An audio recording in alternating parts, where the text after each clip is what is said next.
ವಿದ್ಯಾನಾಂ ದಕ್ಷಿಣಾಮೂರ್ತಯೇ ನಮಃ. ಎಲ್ಲ ಭಾರತದ ಮಣ್ಣಿನ ಸತ್ವಯುತ ಶಕ್ತಿಗಳಿಗೆ ಹೃತ್ಪೂರ್ವಕ ಸಾಷ್ಟಾಂಗ ಪ್ರಣಾಮವನ್ನು ಸಲ್ಲಿಸುತ್ತಾ, ಸ್ಮಾರ್ಯತೆ ನತು ಬೋಧ್ಯತೆ, ಶಾಸ್ತ್ರ ಓದಬೇಕಾದರೆ ಗುರುಗಳು ಹೇಳಿಕೊಟ್ಟ ಮಾತು, ಎಲ್ಲರಿಗೂ ಎಲ್ಲ ವಿಷಯವೂ ಕೂಡ ಗೊತ್ತಿದೆ, ನೆನಪಿಗೆ ತರುವ ಪ್ರಕ್ರಿಯೆ ಆಗಬೇಕಾಗಿದೆ. ಇದು ನನ್ನ ವಿದ್ಯಾಗುರುಗಳ ಮಾತು. ಹಾಗೆಯೇ ಸೇರಿದ ಎಲ್ಲ ಹಿರಿಯರ ಮುಂದೆ ಹೇಳ್ತಾ ಇದ್ದೇನೆ, ನಿಮಗೆಲ್ಲರಿಗೂ ಕೂಡ ಈ ವಿಚಾರ ಗೊತ್ತಿದೆ.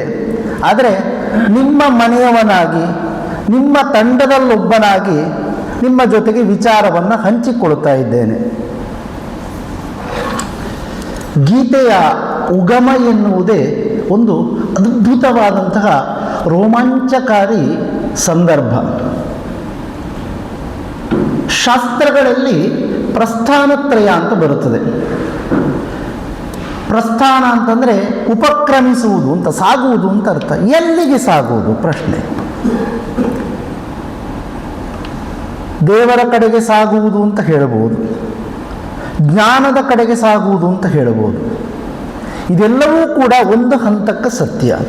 ಆದರೆ ನಿಜವಾಗಿ ಎಲ್ಲಿಗೆ ಸಾಗಬೇಕಾದ್ದು ನಾವು ಅಂತಂದರೆ ಬೇರೆ ಎಲ್ಲಿಗೂ ಅಲ್ಲ, ನಮ್ಮ ಒಳಗಡೆ ನಮ್ಮನ್ನು ಎಚ್ಚರಿಸುವ ಯಾವುದೋ ಒಂದು ಶಕ್ತಿ, ಯಾವುದೋ ಒಂದು ಚೈತನ್ಯ, ಯಾವುದೋ ಒಂದು ವಸ್ತು ನಮ್ಮಲ್ಲಿ ಇದೆ ಅಂತ ಹೇಳೋದು ಎಲ್ಲರೂ ಒಪ್ಪಿಕೊಳ್ಳುತ್ತಾರೆ. ಅವನು ಬಲ ಆಗಿರಬಹುದು, ಅವನು ಎಡ ಆಗಿರಬಹುದು, ಅವನು ತಟಸ್ಥ ಆಗಿರಬಹುದು. ಯಾರೇ ಆದರೂ ಕೂಡ ಅವನು ಮಾತಾಡಬೇಕು ಅಂತಾದರೆ, ಅವನು ಓಡಾಡಬೇಕು ಅಂತಾದರೆ ಅವನಲ್ಲೂ ಏನೋ ಒಂದು ಶಕ್ತಿ ಇದೆ, ಅದು ಒಪ್ಪಿಕೊಳ್ತಾರೆ. ಯಾರಾದರೂ ಕೂಡ ತಾನು ದೇವರನ್ನು ಒಪ್ಪುವುದಿಲ್ಲ. ಬೇಡ್ರಿ, ಒಪ್ಪುವುದೇ ಬೇಡ ದೇವರನ್ನು, ದೇವರಿಲ್ಲ ಇಟ್ಕೊಳ್ಳೋಣ. ಆದರೆ ಆ ವ್ಯಕ್ತಿಯಲ್ಲಿ ಒಂದು ಚೈತನ್ಯ, ಏನೋ ಒಂದು ಕೆಲಸ ಮಾಡ್ತಾ ಇದೆ ಅಲ್ವಾ, ಅದರ ಕಡೆಗೆ ಸಾಗಲಿಕ್ಕೋಸ್ಕರ ಹೇಳಿಕೊಡುವ ದಾರಿಯ ಪ್ರಕ್ರಿಯೆ ಏನಿದೆ ಅದು ಪ್ರಸ್ಥಾನ ಅಂತ ಕರೆಯಲ್ಪಟ್ಟಿತ್ತು. ಯಾವುದು ಆ ಪ್ರಸ್ಥಾನಗಳು? ಉಪನಿಷತ್ತು, ಬ್ರಹ್ಮಸೂತ್ರ, ಭಗವದ್ಗೀತೆ, 3 ವ್ಯವಸ್ಥೆಗಳು. ಯಾಕೆ 3? ಅದರಲ್ಲೂ ಇದಿದೆ, ಗುಣಗಳು 3: ಸತ್ವ, ರಜ, ತಮ ಅಂತ. ಹಾಗಾದರೆ ಇದು ಉಪನಿಷತ್ತುಗಳ ಸತ್ವ, ಇದು ಬ್ರಹ್ಮಸೂತ್ರ ರಜ, ಇದು ಭಗವದ್ಗೀತೆ ತಮಸ್ಸು ಅಂತ ಹೇಳ್ತಿರೋ? ಅಲ್ಲ ಅಲ್ಲ ಅಲ್ಲ ಅಲ್ಲ, ಹಾಗಲ್ಲ. ತಾತ್ಪರ್ಯ ಏನು ಅಂತಂದರೆ ಆ 3 ಗುಣಗಳ ಸಂಖ್ಯೆಯ ಪರಿಕಲ್ಪನೆ ಈ 3 ಪ್ರಸ್ಥಾನಗಳಲ್ಲಿ ನಮಗೆ ತೋರಿಸ್ತಾರೆ.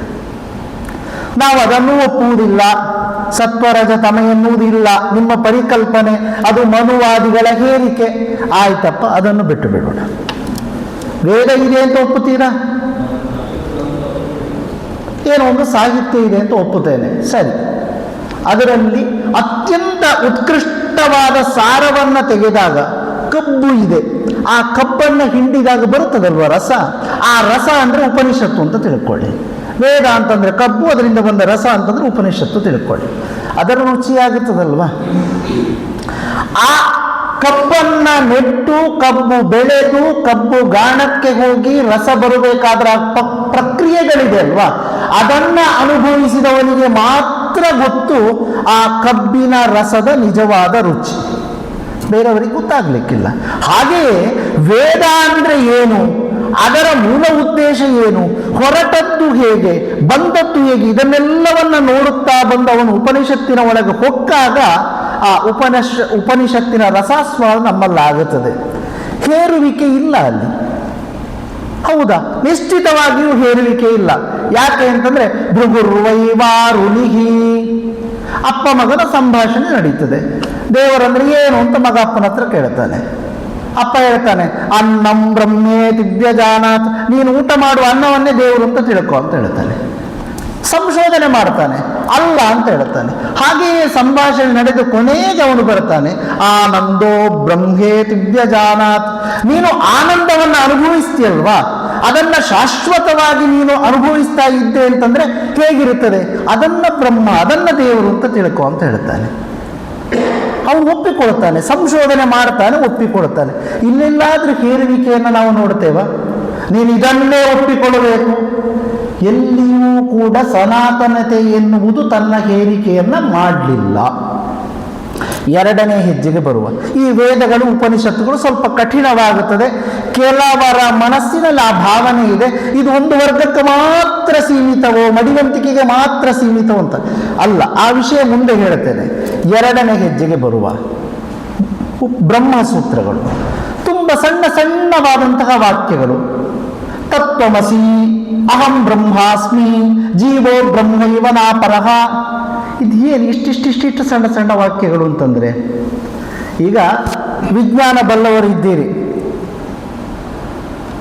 ಎಲ್ಲದೂ ಕೂಡ ಸಣ್ಣ ಸಣ್ಣ ಸೂತ್ರಗಳಲ್ಲಿ ದೊಡ್ಡ ಅಂಶಗಳನ್ನು, ಗಣಿತ ಬಲ್ಲವರಿದ್ದೀರಿ, ಸಣ್ಣ ಸಣ್ಣ ಸೂತ್ರಗಳಲ್ಲಿ ದೊಡ್ಡ ದೊಡ್ಡ ಅಂಶಗಳನ್ನು ತುಂಬಿಕೊಂಡಿರುತ್ತದೆ, ಬಿಡಿಸಿ ಬಿಡಿಸಿ ಆದಾಗ ಸಿಗುತ್ತದೆ. ಏನು ಅಹಂ ಬ್ರಹ್ಮಾಸ್ಮಿ ಅಂದರೆ ನಾನು ಬ್ರಹ್ಮನಾಗಿದ್ದೇನೆ. ಸಾಮಾನ್ಯ ಜನ ನಾನು ಈ ಮಾತನ್ನು ಹೇಳಿದ್ರೆ ಏನು ಇದು ಕೇಶವಕಿರಣ ಭಟ್ರಿಗೆ ಏನು ಮಳ್ಳು ಹಿಡಿದಿದೆ ಎಂತಕ್ಕೆ ಅಂತಂದರೆ, ಇದು ನಾನು ದೇವರಾಗಿದ್ದೇನೆ ಅಂತ ದೇವಸ್ಥಾನ ಯಾಕೆ ಕಟ್ಟಬೇಕಿತ್ತು ಅಂತೇಳಿ ಪ್ರಶ್ನೆ ಬರುತ್ತೆ. ನಾಳೆ ಇದೇ ಮಾತಿಗೆ ಕೌಂಟರ್ ಕೊಡ್ತಾರೆ ಇನ್ನೊಬ್ರು, ರಾಮ ಮಂದಿರ ಯಾಕಾಗಬೇಕಿತ್ತು, ಬ್ರಹ್ಮನನ್ನು ಇವರೇ ಹೋಗಿ ನಿಂತರೆ ಸಾಲದ ಅಂತ ಪ್ರಶ್ನೆ ಬರುತ್ತದೆ. ಅದಲ್ಲ. ಯಾಕೆ ಅಂತಂದ್ರೆ, ವಾಹನ ಓಡಬೇಕಾದ್ರೆ ಊರಲ್ಲಿ ಗಾಳಿ ಇದ್ರೂ ಕೂಡ ಚಕ್ರದಲ್ಲಿ ಗಾಳಿ ಇಲ್ಲದೆ ಇದ್ರೆ ವಾಹನ ತಗೊಂಡು ಹೋಗ್ಲಿಕ್ಕೆ ಆಗುವುದಿಲ್ಲ. ಆ ನಮ್ಮ ಮನಸ್ಸು ಎನ್ನುವುದು ಒಂದು ಕಡೆಗೆ ಕೇಂದ್ರ ಆಗಬೇಕು ಅಂತಂದ್ರೆ ಅದಕ್ಕೆ ರಾಮನೂ ಬೇಕು, ಕೃಷ್ಣನೂ ಬೇಕು, ಹನುಮನೂ ಬೇಕು, ದೇವಿಯೂ ಬೇಕು. ವಿಧ ವಿಧವಾದಂತಹ ವ್ಯತ್ಯಾಸಗಳು ಅದೇ ರೀತಿಯಲ್ಲಿ ಬೇಕು. ಇನ್ನು ಒಂದು ಹೆಜ್ಜೆ ಮುಂದೆ ಬರುವ ಈ ರೀತಿಯ ಸೂತ್ರಗಳು. ಮೂರನೆಯದ್ದು ಭಗವದ್ಗೀತೆ. ಇದರ ಸಂಕಲ್ಪ ವಾಕ್ಯವೇ ಹೇಳುತ್ತದೆ ಏನು ಅಂತಂದರೆ, ಪಾರ್ಥಾಯ ಪ್ರತಿಬೋಧಿತಾಂ ಭಗವತ ನಾರಾಯಣೇನ ಸ್ವಯಂ ವ್ಯಾಸೇನ ಗ್ರಥಿತಾಂ ಪುರಾಣ ಮುನಿನ ಮಧ್ಯೆ ಮಹಾಭಾರತಂ ಅದ್ವೈತಾಂ ಅಮೃತವರ್ಷಿಣೀಂ. ಅದ್ವೈತ ಅಂದರೆ ಜೀವ ಮತ್ತು ಬ್ರಹ್ಮರಿಗೆ, ದೇವರು ಮತ್ತು ಮನುಷ್ಯನಿಗೆ ಹೆಚ್ಚು ವ್ಯತ್ಯಾಸ ಇಲ್ಲ ಅಂತ ಅಲ್ಲೇ ಸಂಕಲ್ಪವೇ ಹಾಗೆ. ಅದ್ವೈತ ಅನದ್ವೈತ ಅಲ್ಲಿ ಎರಡಿಲ್ಲ, ದೇವರು ಮತ್ತು ಮನುಷ್ಯರು ಒಂದೇ. ನಮಗೆ ತಿಳಿಲಿಕ್ಕೆ ಆಗಲಿಲ್ಲ ಅಂತಂದ್ರೆ ಅದು ನಮ್ಮ ತಪ್ಪು. ಭಗವತೀಂ ಅಷ್ಟಾದಶಾಧ್ಯಾಯಿನೀಂ ಅಂಬ ತ್ವಾಂ ಅನುಸಂಧದಾಮಿ ಭಗವದ್ಗೀತೆ ಭವದ್ವೇಷಿಣಿ. ಅಂಬಾ ತಾಯಿ ಅಲ್ಲಿಯೂ ಕೂಡ ಬರುತ್ತದೆ. ಅಲ್ಲಿ ಹೇಳ್ಬೋದಿತ್ತು, ಬೋಧನೆ ಮಾಡಿದವನು ಕೃಷ್ಣ, ಬೋಧಿಸಿಕೊಂಡವನು ಅರ್ಜುನ. ಈ ಒಂದು ನಮ್ಮ ಮೇಲೊಂದು ಆಕ್ಷೇಪ ಇದೆ. ಮನುವಾದಿಗಳು ಸ್ತ್ರೀಯರಿಗೆ ಸ್ವಾತಂತ್ರ್ಯ ಕೊಡುವುದಿಲ್ಲ, ಸ್ತ್ರೀಯರನ್ನು ಪೂಜಿಸುವುದಿಲ್ಲ, ಸ್ತ್ರೀ ಸ್ವಾತಂತ್ರ್ಯ ಮಾಡ್ತಾರೆ, ಒಂದಷ್ಟು ಪುಂಖಾನುಪುಂಖ ಮಾಡ್ತಾರೆ. ಇಡೀ ಮನುಸ್ಮೃತಿಯ ಒಂದು ವಾಕ್ಯವನ್ನ ಹಿಡಿದು ನಮ್ಮನ್ನು ಜರಿತಾರಲ್ವಾ, ಅದರ ಹಿಂದಿನ ಅಧ್ಯಾಯಗಳಲ್ಲಿ ಬರುವಂತಹ ಯತ್ರ ನಾರ್ಯಸ್ತು ಪೂಜ್ಯಂತೆ ರಮಂತೆ ತತ್ರ ದೇವತಾಗ, ಎಲ್ಲಿ ಎಲ್ಲಿ ಸ್ತ್ರೀಯರು ಗೌರವಯುತವಾಗಿ ಕಾಣ್ತಾರೆ ಅಲ್ಲಿ ದೇವತೆಗಳು ಕೂಡ ಸಂತೋಷ ಪಡ್ತಾರೆ ಎನ್ನುವ ವಾಕ್ಯಗಳು ಕಾಣುವುದಿಲ್ಲ. ಯಾಕೆ? ಅವರು ಹುಡುಕುವುದು ಕಲ್ಮಶವನ್ನೇ. ಇನ್ನು ಒಂದು ಹೆಜ್ಜೆ ಮುಂದೆ ಬರುವ ಅಂಬತ್ವಾಂ. ಗೀತೆಯಲ್ಲೂ ಅಂಬಾ ತ್ವಾಂ, ತಾಯಿಯೇ ನಿನ್ನನ್ನು ನಾನು. ಯಾಕೆ? ಅಮೃತ ವರ್ಷಿಣಿ, ಅಮೃತ ಎನ್ನುವಂತಹ ಏನು ಸುಧೆಯನ್ನ ನಾನು ಸೇವಿಸುವುದಕ್ಕೋಸ್ಕರ ನಿನ್ನನ್ನು ಅನುಸಂಧಾನ ಮಾಡಲಿಕ್ಕೆ ಹೊರಟಿದ್ದೇನೆ, ಗೀತೆಯನ್ನು ಅನುಸಂಧಾನ ಮಾಡಲಿಕ್ಕೆ ಹೊರಟಿದ್ದೇನೆ. ಭಗವದ್ಗೀತಾ ಆಕಾರ ಅಂತ ಸ್ತ್ರೀಲಿಂಗ, ಹೆಸರು ಕೂಡ ನಾವು ಸ್ತ್ರೀಯರತೆ ಕೊಟ್ಟಿದ್ದೇವೆ. ಎಲ್ಲಿದೆ ಹೇರಿಕೆ? ನಾವು ಹೇಳ್ತಾರಲ್ವಾ, ಏನು ಅದು ವರ್ಣಕ್ಕೆ ಸಂಬಂಧಪಟ್ಟದ್ದು, ಸ್ತ್ರೀಯರನ್ನ ದೂಷಿಸಿದೆ, ಮತ್ತೊಂದು ಯಾವುದೂ ಇಲ್ಲ ರೀ, ಎಲ್ಲದೂ ಕೂಡ ಕಪೋಲ ಕಲ್ಪಿತ. ಸ್ಪಷ್ಟವಾಗಿ ಹೇಳ್ತೇನೆ, ಎಲ್ಲಿಯೂ ಕೂಡ ದೂಷಣೆ ಇಲ್ಲ. ಇನ್ನು ಮುಂದಿನ ಹೆಜ್ಜೆ ಬರುವ. ಮುಂದಿನ ಹೆಜ್ಜೆ ಬಂದಾಗ ನಮ್ಮಲ್ಲಿ ಕಾಣುವುದೇನು ಅಂತಂದ್ರೆ, ಈ ಭಗವದ್ಗೀತೆ ಸ್ತೋತ್ರ ಕಾವ್ಯವೋ, ಜ್ಞಾನ ಕಾವ್ಯವೋ, ಅಥವಾ ವಿಮುಕ್ತಿ ಕಾವ್ಯವೋ, ಅಥವಾ ಮಹಾತ್ಮರು ಹೇಳಿದಂತೆ ಅನಾಸಕ್ತಿಯೋ, ಇಂತೆಲ್ಲ ಪ್ರಶ್ನೆಗಳು ಬರುತ್ತದೆ ನಮ್ಮಲ್ಲಿ. ಸಾಹಿತಿಗಳಾದ ಶಿವರಾಮ್ ಕಾರಂತರು ಹೇಳಿದ ಮಾತಂತೆ ನಮ್ಮ ಗುರುಗಳಿಗೆ, ವಿದ್ಯಾಗುರುಗಳಿಗೆ ತುಂಬ ಹತ್ತಿರದ ನಂಟು ಅವರಿಗೆ. ಅವರು ಹೇಳ್ತಾ ಇದ್ರು, ಗೀತೆಯನ್ನ ಯಾವ ಭಾವದಿಂದ ನಾವು ಓದುತ್ತೇವೋ ಆ ಭಾವ ನಮ್ಮಲ್ಲಿ ಮೂಡಿಸುವ ಶಕ್ತಿ ಇರುವಂತಹ ಏಕೈಕ ಗೀತೆ ಅಂತಂದ್ರೆ ಅದು ಭಗವದ್ಗೀತೆ. ನೀವು ಯಾವ ಭಾವದಿಂದ ಅದರೊಳಗೆ ಹೋಗ್ತೀರೋ ಆ ಭಾವದಲ್ಲಿಯೇ ನೀವು ಹೊರಗಡೆ ಬರ್ತೀರಿ. ಹಾಗಾದ್ರೆ ಹಾಗಾದರೆ ಗೀತೆಯನ್ನು ನಾವು ಹೇಗೆ ನೋಡ್ತೀವೋ ಹಾಗೆ ಫಲ ಕೊಡುತ್ತದೆ ಅಂತ ಆಯಿತು. ಶಿವರಾಮ ಕಾರಂತರು ಅಂತ ಹೇಳಿದ ಕೂಡಲೇ ನಮಗೆ ಗೌರವ ಇದೆ, ಎಲ್ಲರೂ ಒಪ್ಪುವುದಿಲ್ಲ. ಯಾಕೆ ಅಂತಂದರೆ ಅವರು ಕೂಡ ಬಲಪಂಥೀಯ ಸಾಹಿತಿಗಳು ಎನ್ನುವ ಮನೋಭಾವ ಜನರಲ್ಲಿ ತುಂಬಿದೆ. ಬಿಡಿ, ಅವರನ್ನ ವಿಷಯ ಬಿಡುವ. ನಾವು ವಾಸ್ತವಿಕ ಸ್ಥಿತಿಗೆ ಬರುವ. ಪ್ರಥಮ ಅಧ್ಯಾಯದಲ್ಲಿ ಆ ಬೋಧಿಸುವ ಚಿತ್ರಣವನ್ನು ನಾವು ನೋಡಬೇಕು. ಭಗವದ್ಗೀತೆ ಅಂದಾಕ್ಷಣ ಹೇಗಿರುತ್ತದೆ ಅಂತಂದ್ರೆ ಈ ರೀತಿಯ ಚಿತ್ರ ಸಣ್ಣದಿದೆ ನೋಡಿ, ಈ ರೀತಿಯ ಚಿತ್ರ ನಮ್ಮನ್ನು ಬರುತ್ತದೆ. ಭಗವದ್ಗೀತೆ ಅಂದಾಕ್ಷಣ ನಮ್ಮ ಕಣ್ಣ ಮುಂದೆ ಬರುವುದು ಈ ಚಿತ್ರ. ಗಡ್ಡಕ್ಕೆ ಕೈಯನ್ನು ಕೊಟ್ಟು ವಿಷಾದ ರೂಪದಲ್ಲಿ ಕುಳಿತಂತಹ ಅರ್ಜುನ, ಒಂದು ಕೈಯಲ್ಲಿ ರಥದ ಕುದುರೆಯನ್ನು ನಡೆಸಲು ಬೇಕಾದಂತಹ ಲಗಾಮನ್ನು ಹಿಡಿದಂತಹ ಕೃಷ್ಣ, ಇನ್ನೊಂದು ಕೈಯಲ್ಲಿ ಚಿನ್ನ ಮುದ್ರೆಯನ್ನು ಹಿಡಿದು ಏನೋ ಹೇಳಲಿಕ್ಕೆ ಹೊರಟಿರುವಂತಹ ಚಿಹ್ನೆ. ಭಗವದ್ಗೀತೆ ಅಂದಾಕ್ಷಣ ಬರುವುದಿದು. ಈ ಒಂದು ಚಿತ್ರದಲ್ಲಿ ಯಾವ ಮಹಾತ್ಮ ಈ ಚಿತ್ರವನ್ನು ಕಲ್ಪಿಸಿದ್ದಾನೆ ಗೊತ್ತಿಲ್ಲ. ಈ ಒಂದು ಚಿತ್ರದಲ್ಲಿ ಅದ್ಭುತವಾದಂತಹ ಪರಿಕಲ್ಪನೆ ಇದೆ. ಏನು? ಮಾಡಬೇಕಾದಂತಹ ಕೆಲಸವನ್ನ ಮಾಡಲು ವಿಫಲನಾದಾಗ ಖೇದಗೊಂಡಂತಹ ಅರ್ಜುನ, ಮಾಡುವ ಕೆಲಸದಲ್ಲಿ ನಿನ್ನನ್ನು ತೊಡಗಿಸ್ತೇನೆ ಎನ್ನುವುದಾಗ 5 ಬೆರಳುಗಳನ್ನು ಮಡಿಸಿ ಪಂಚೇಂದ್ರಿಯವನ್ನು ನಿಗ್ರಹಿಸಬೇಕು ಅಂತ ಸೂಚನೆ ಕೊಟ್ಟಂತಹ ಎಡಗೈಯ ಭಗವಂತ, ಬಲಗೈಯಲ್ಲಿ ಚಿನ್ಮುದ್ರೆಯನ್ನು ನಿನ್ನನ್ನು ರಕ್ಷಿಸ್ತೇನೆ ಅಂತ ಸೂಚನೆ ಕೊಟ್ಟಂತಹ ಕೃಷ್ಣ. ಒಂದು ಚಿತ್ರದಲ್ಲಿ ವಿಷಾದವೂ ಇದೆ, ನಿಗ್ರಹವೂ ಇದೆ, ಅಭಯವೂ ಇದೆ. ಮುಂದೆ ಹೋಗುತ್ತದೆ 1ನೇ ಅಧ್ಯಾಯದಲ್ಲಿ. ಧೃತರಾಷ್ಟ್ರ ಕೇಳ್ತಾನೆ ಕುರುಕ್ಷೇತ್ರದಲ್ಲಿ ಏನಾಗುತ್ತಾ ಇದೆ ಅಂತ. ಆವಾಗ ಈ ನೇರವಾದಂತಹ ಲೈವ್ ಕಮೆಂಟ್ರಿ ಸಂಜೆಯ ಧೃತರಾಷ್ಟ್ರನೇ ಕೊಡ್ತಾನೆ. ಅದೆಲ್ಲದೂ ಕೂಡ ಭಾವನಾತ್ಮಕ ವಿಚಾರಗಳು. ಹೋದಾಗ ಅರ್ಜುನ ನಿಜವಾಗಲೂ ಹೇಗಿರುವ ವ್ಯಕ್ತಿತ್ವ, ಪರಶಿವನನ್ನೇ ಯುದ್ಧದಲ್ಲಿ 1 ಇಂಚು ಹಿಂದೆ ಕಳಿಸಿದಂತಹ ಶಕ್ತಿ. ಬೃಹನ್ನಡೆಯಾಗಿ ಈ ದ್ರೋಣರ ಮುಂದೆ, ಈ ಕೃಪರ ಮುಂದೆ, ಈ ಅಶ್ವತ್ಥಾಮನ ಮುಂದೆ, ಈ ಭೀಷ್ಮರ ಮುಂದೆ ಉತ್ತರ ಕುಮಾರನ್ನು ಇಟ್ಟುಕೊಂಡು ಯುದ್ಧ ಮಾಡಬೇಕಾದ್ರೆ ಇವನಿಗೆ ಕಾಣಲಿಲ್ವಾ ನಮ್ಮ ನೆಂಟರ ಜೊತೆಗೆ ನಾನು ಯುದ್ಧ ಮಾಡ್ತಾ ಇದ್ದೇನೆ, ಬಾಣ ಬಿಡ್ತಾ ಇದ್ದೇನೆ ಅಂತ? ಈ ಕುರುಕ್ಷೇತ್ರದಲ್ಲಿ ಮಾತ್ರ ಕಾಣಬೇಕಿತ್ತು ಅರ್ಜುನಿಗೆ. ಪ್ರಶ್ನೆ ಮಾಡಿ ನೋಡಿ, ನಿಮ್ಮಂಥವರೆಲ್ಲಾದ್ರೆ ಕೇಳ್ತಿದ್ರು ಅರ್ಜುನನಿಂದ ತಲೆ ಹಾಳಾಗಿದೆ, ಆವಾಗ ಯುದ್ಧ ಮಾಡ್ಬೇಕಂತ ನೆನಪಿರ್ಲಿಲ್ಲ, ಈಗ ಯುದ್ಧ ಮಾಡ್ಬೇಕಂತ ನೆನಪಾದ ಅಂತ. ಸಂದೇಶ ಏನಿತ್ತು ಅಂತಂದ್ರೆ, ಎಷ್ಟೇ ಸಮರ್ಥನಾದಂತಹ ವ್ಯಕ್ತಿಗೆ ಮೋಹ ಕವಿಯಿತು ಅಂತಾದ್ರೆ ಅವನು ದುರ್ಬಲನಾಗ್ತಾನೆ. ಸಂದೇಶ ಇಷ್ಟೇ. 1ನೇ ಅಧ್ಯಾಯದಲ್ಲಿ ಅರ್ಜುನ ವಿಷಾದ ಯೋಗೋ ನಾಮ ಪ್ರಥಮೋಧ್ಯಾಯದಲ್ಲಿ ಒಬ್ಬ ವ್ಯಕ್ತಿಗೆ ವಿಷಾದ ಹೇಗೆ ಉಂಟಾಗುತ್ತದೆ ಅಂತಂದ್ರೆ, 5 ಪ್ರಾಥಮ್ಯೇನ ಪ್ರಪ್ರಥಮ ಬಾರಿಗೆ ಒಬ್ಬ ವ್ಯಕ್ತಿ ವಿಫಲನಾಗುವುದು, ತನ್ನ ಕಾರ್ಯದಲ್ಲಿ ವಿಫಲನಾಗುವುದು ಮೋಹದಿಂದ. ಲೌಕಿಕಕ್ಕೆ ಆ ವಿಚಾರಗಳನ್ನು ತನ್ನಿ. ನಾವು ಜೀವನದಲ್ಲಿ ಅಧಃಪತನಕ್ಕೆ ಹೋಗಲಿಕ್ಕೆ ಕಾರಣ ಯಾವುದು ನೋಡಿ. ಪಂಚಾಯತಿನಿಂದ ಓಟು ಹಾಕುವುದರಿಂದ ಆರಂಭಿಸಿ ಪ್ರಧಾನಿಯನ್ನ ಆಯ್ಕೆ ಮಾಡುವಲ್ಲಿಯ ತನಕವೂ ಕೂಡ ನಡೆಯುವುದು ಮೋಹ. ಅಲ್ಲಿ ಜಾತಿ ಬರುತ್ತದೆ, ಆವಾಗ ಸಮಸ್ಯೆ ಆಗುವುದಿಲ್ಲ. ಭಗವದ್ಗೀತೆಯಲ್ಲಿ ಚಾತುರ್ವರ್ಣ್ಯಂ ಮಯಾ ಸೃಷ್ಟಂ ಗುಣ ಕರ್ಮ ವಿಭಾಗಶಃ ಅಂತ ಭಗವಂತ ಹೇಳಿದ ಮಾತಿನಲ್ಲಿ ಜಾತೀಯತೆ ಕಾಣುತ್ತದೆ ಇವರಿಗೆ. ಹಾಗಾದ್ರೆ ನಾವು ಭಗವದ್ಗೀತೆಯನ್ನು ಕೈಪಿಡಿ ಅಂತ ಒಪ್ಪಿಕೊಳ್ಳಬೇಕೋ ಬೇಡವೋ? ಶಾಲೆಯಲ್ಲಿ ನಡೆಯುವಂತಹ ಸ್ಪರ್ಧೆಯಲ್ಲಿ ಮಕ್ಕಳ ಮೇಲೆ ವ್ಯಾಮೋಹ ಬರುತ್ತದೆ. ಯಾರು ಉದ್ದೇಶ ಹೇಳ್ತಾ ಇಲ್ಲ ನಾನು, ಮಕ್ಕಳ ಮೇಲೆ ವ್ಯಾಮೋಹ ಬರುತ್ತದೆ ನಮಗೆ. ಅಥವಾ ಹೊರಗಡೆ ಹೋದಾಗ ಪರೀಕ್ಷೆಯ ಸಂದರ್ಭದಲ್ಲಿ ತನ್ನವರು, ತಮ್ಮ ಊರಿನವರು, ತಮ್ಮ ಜಿಲ್ಲೆಯವರು, ತನ್ನ ಕ್ಷೇತ್ರಕ್ಕೆ ಸೇರಿದವರು ಎನ್ನುವ ಭಾವನೆಯಿಂದ ಇತ್ತೀಚಿನ ವಾರ್ತಾಪತ್ರಿಕೆಗಳಲ್ಲಿ ನಾವು ನೋಡ್ತಾ ಇರ್ತೇವೆ. ಇದಕ್ಕೆಲ್ಲದಕ್ಕೂ ಕೂಡ ಕಾರಣ ಏನು ಅಂತಂದ್ರೆ ಮೋಹ.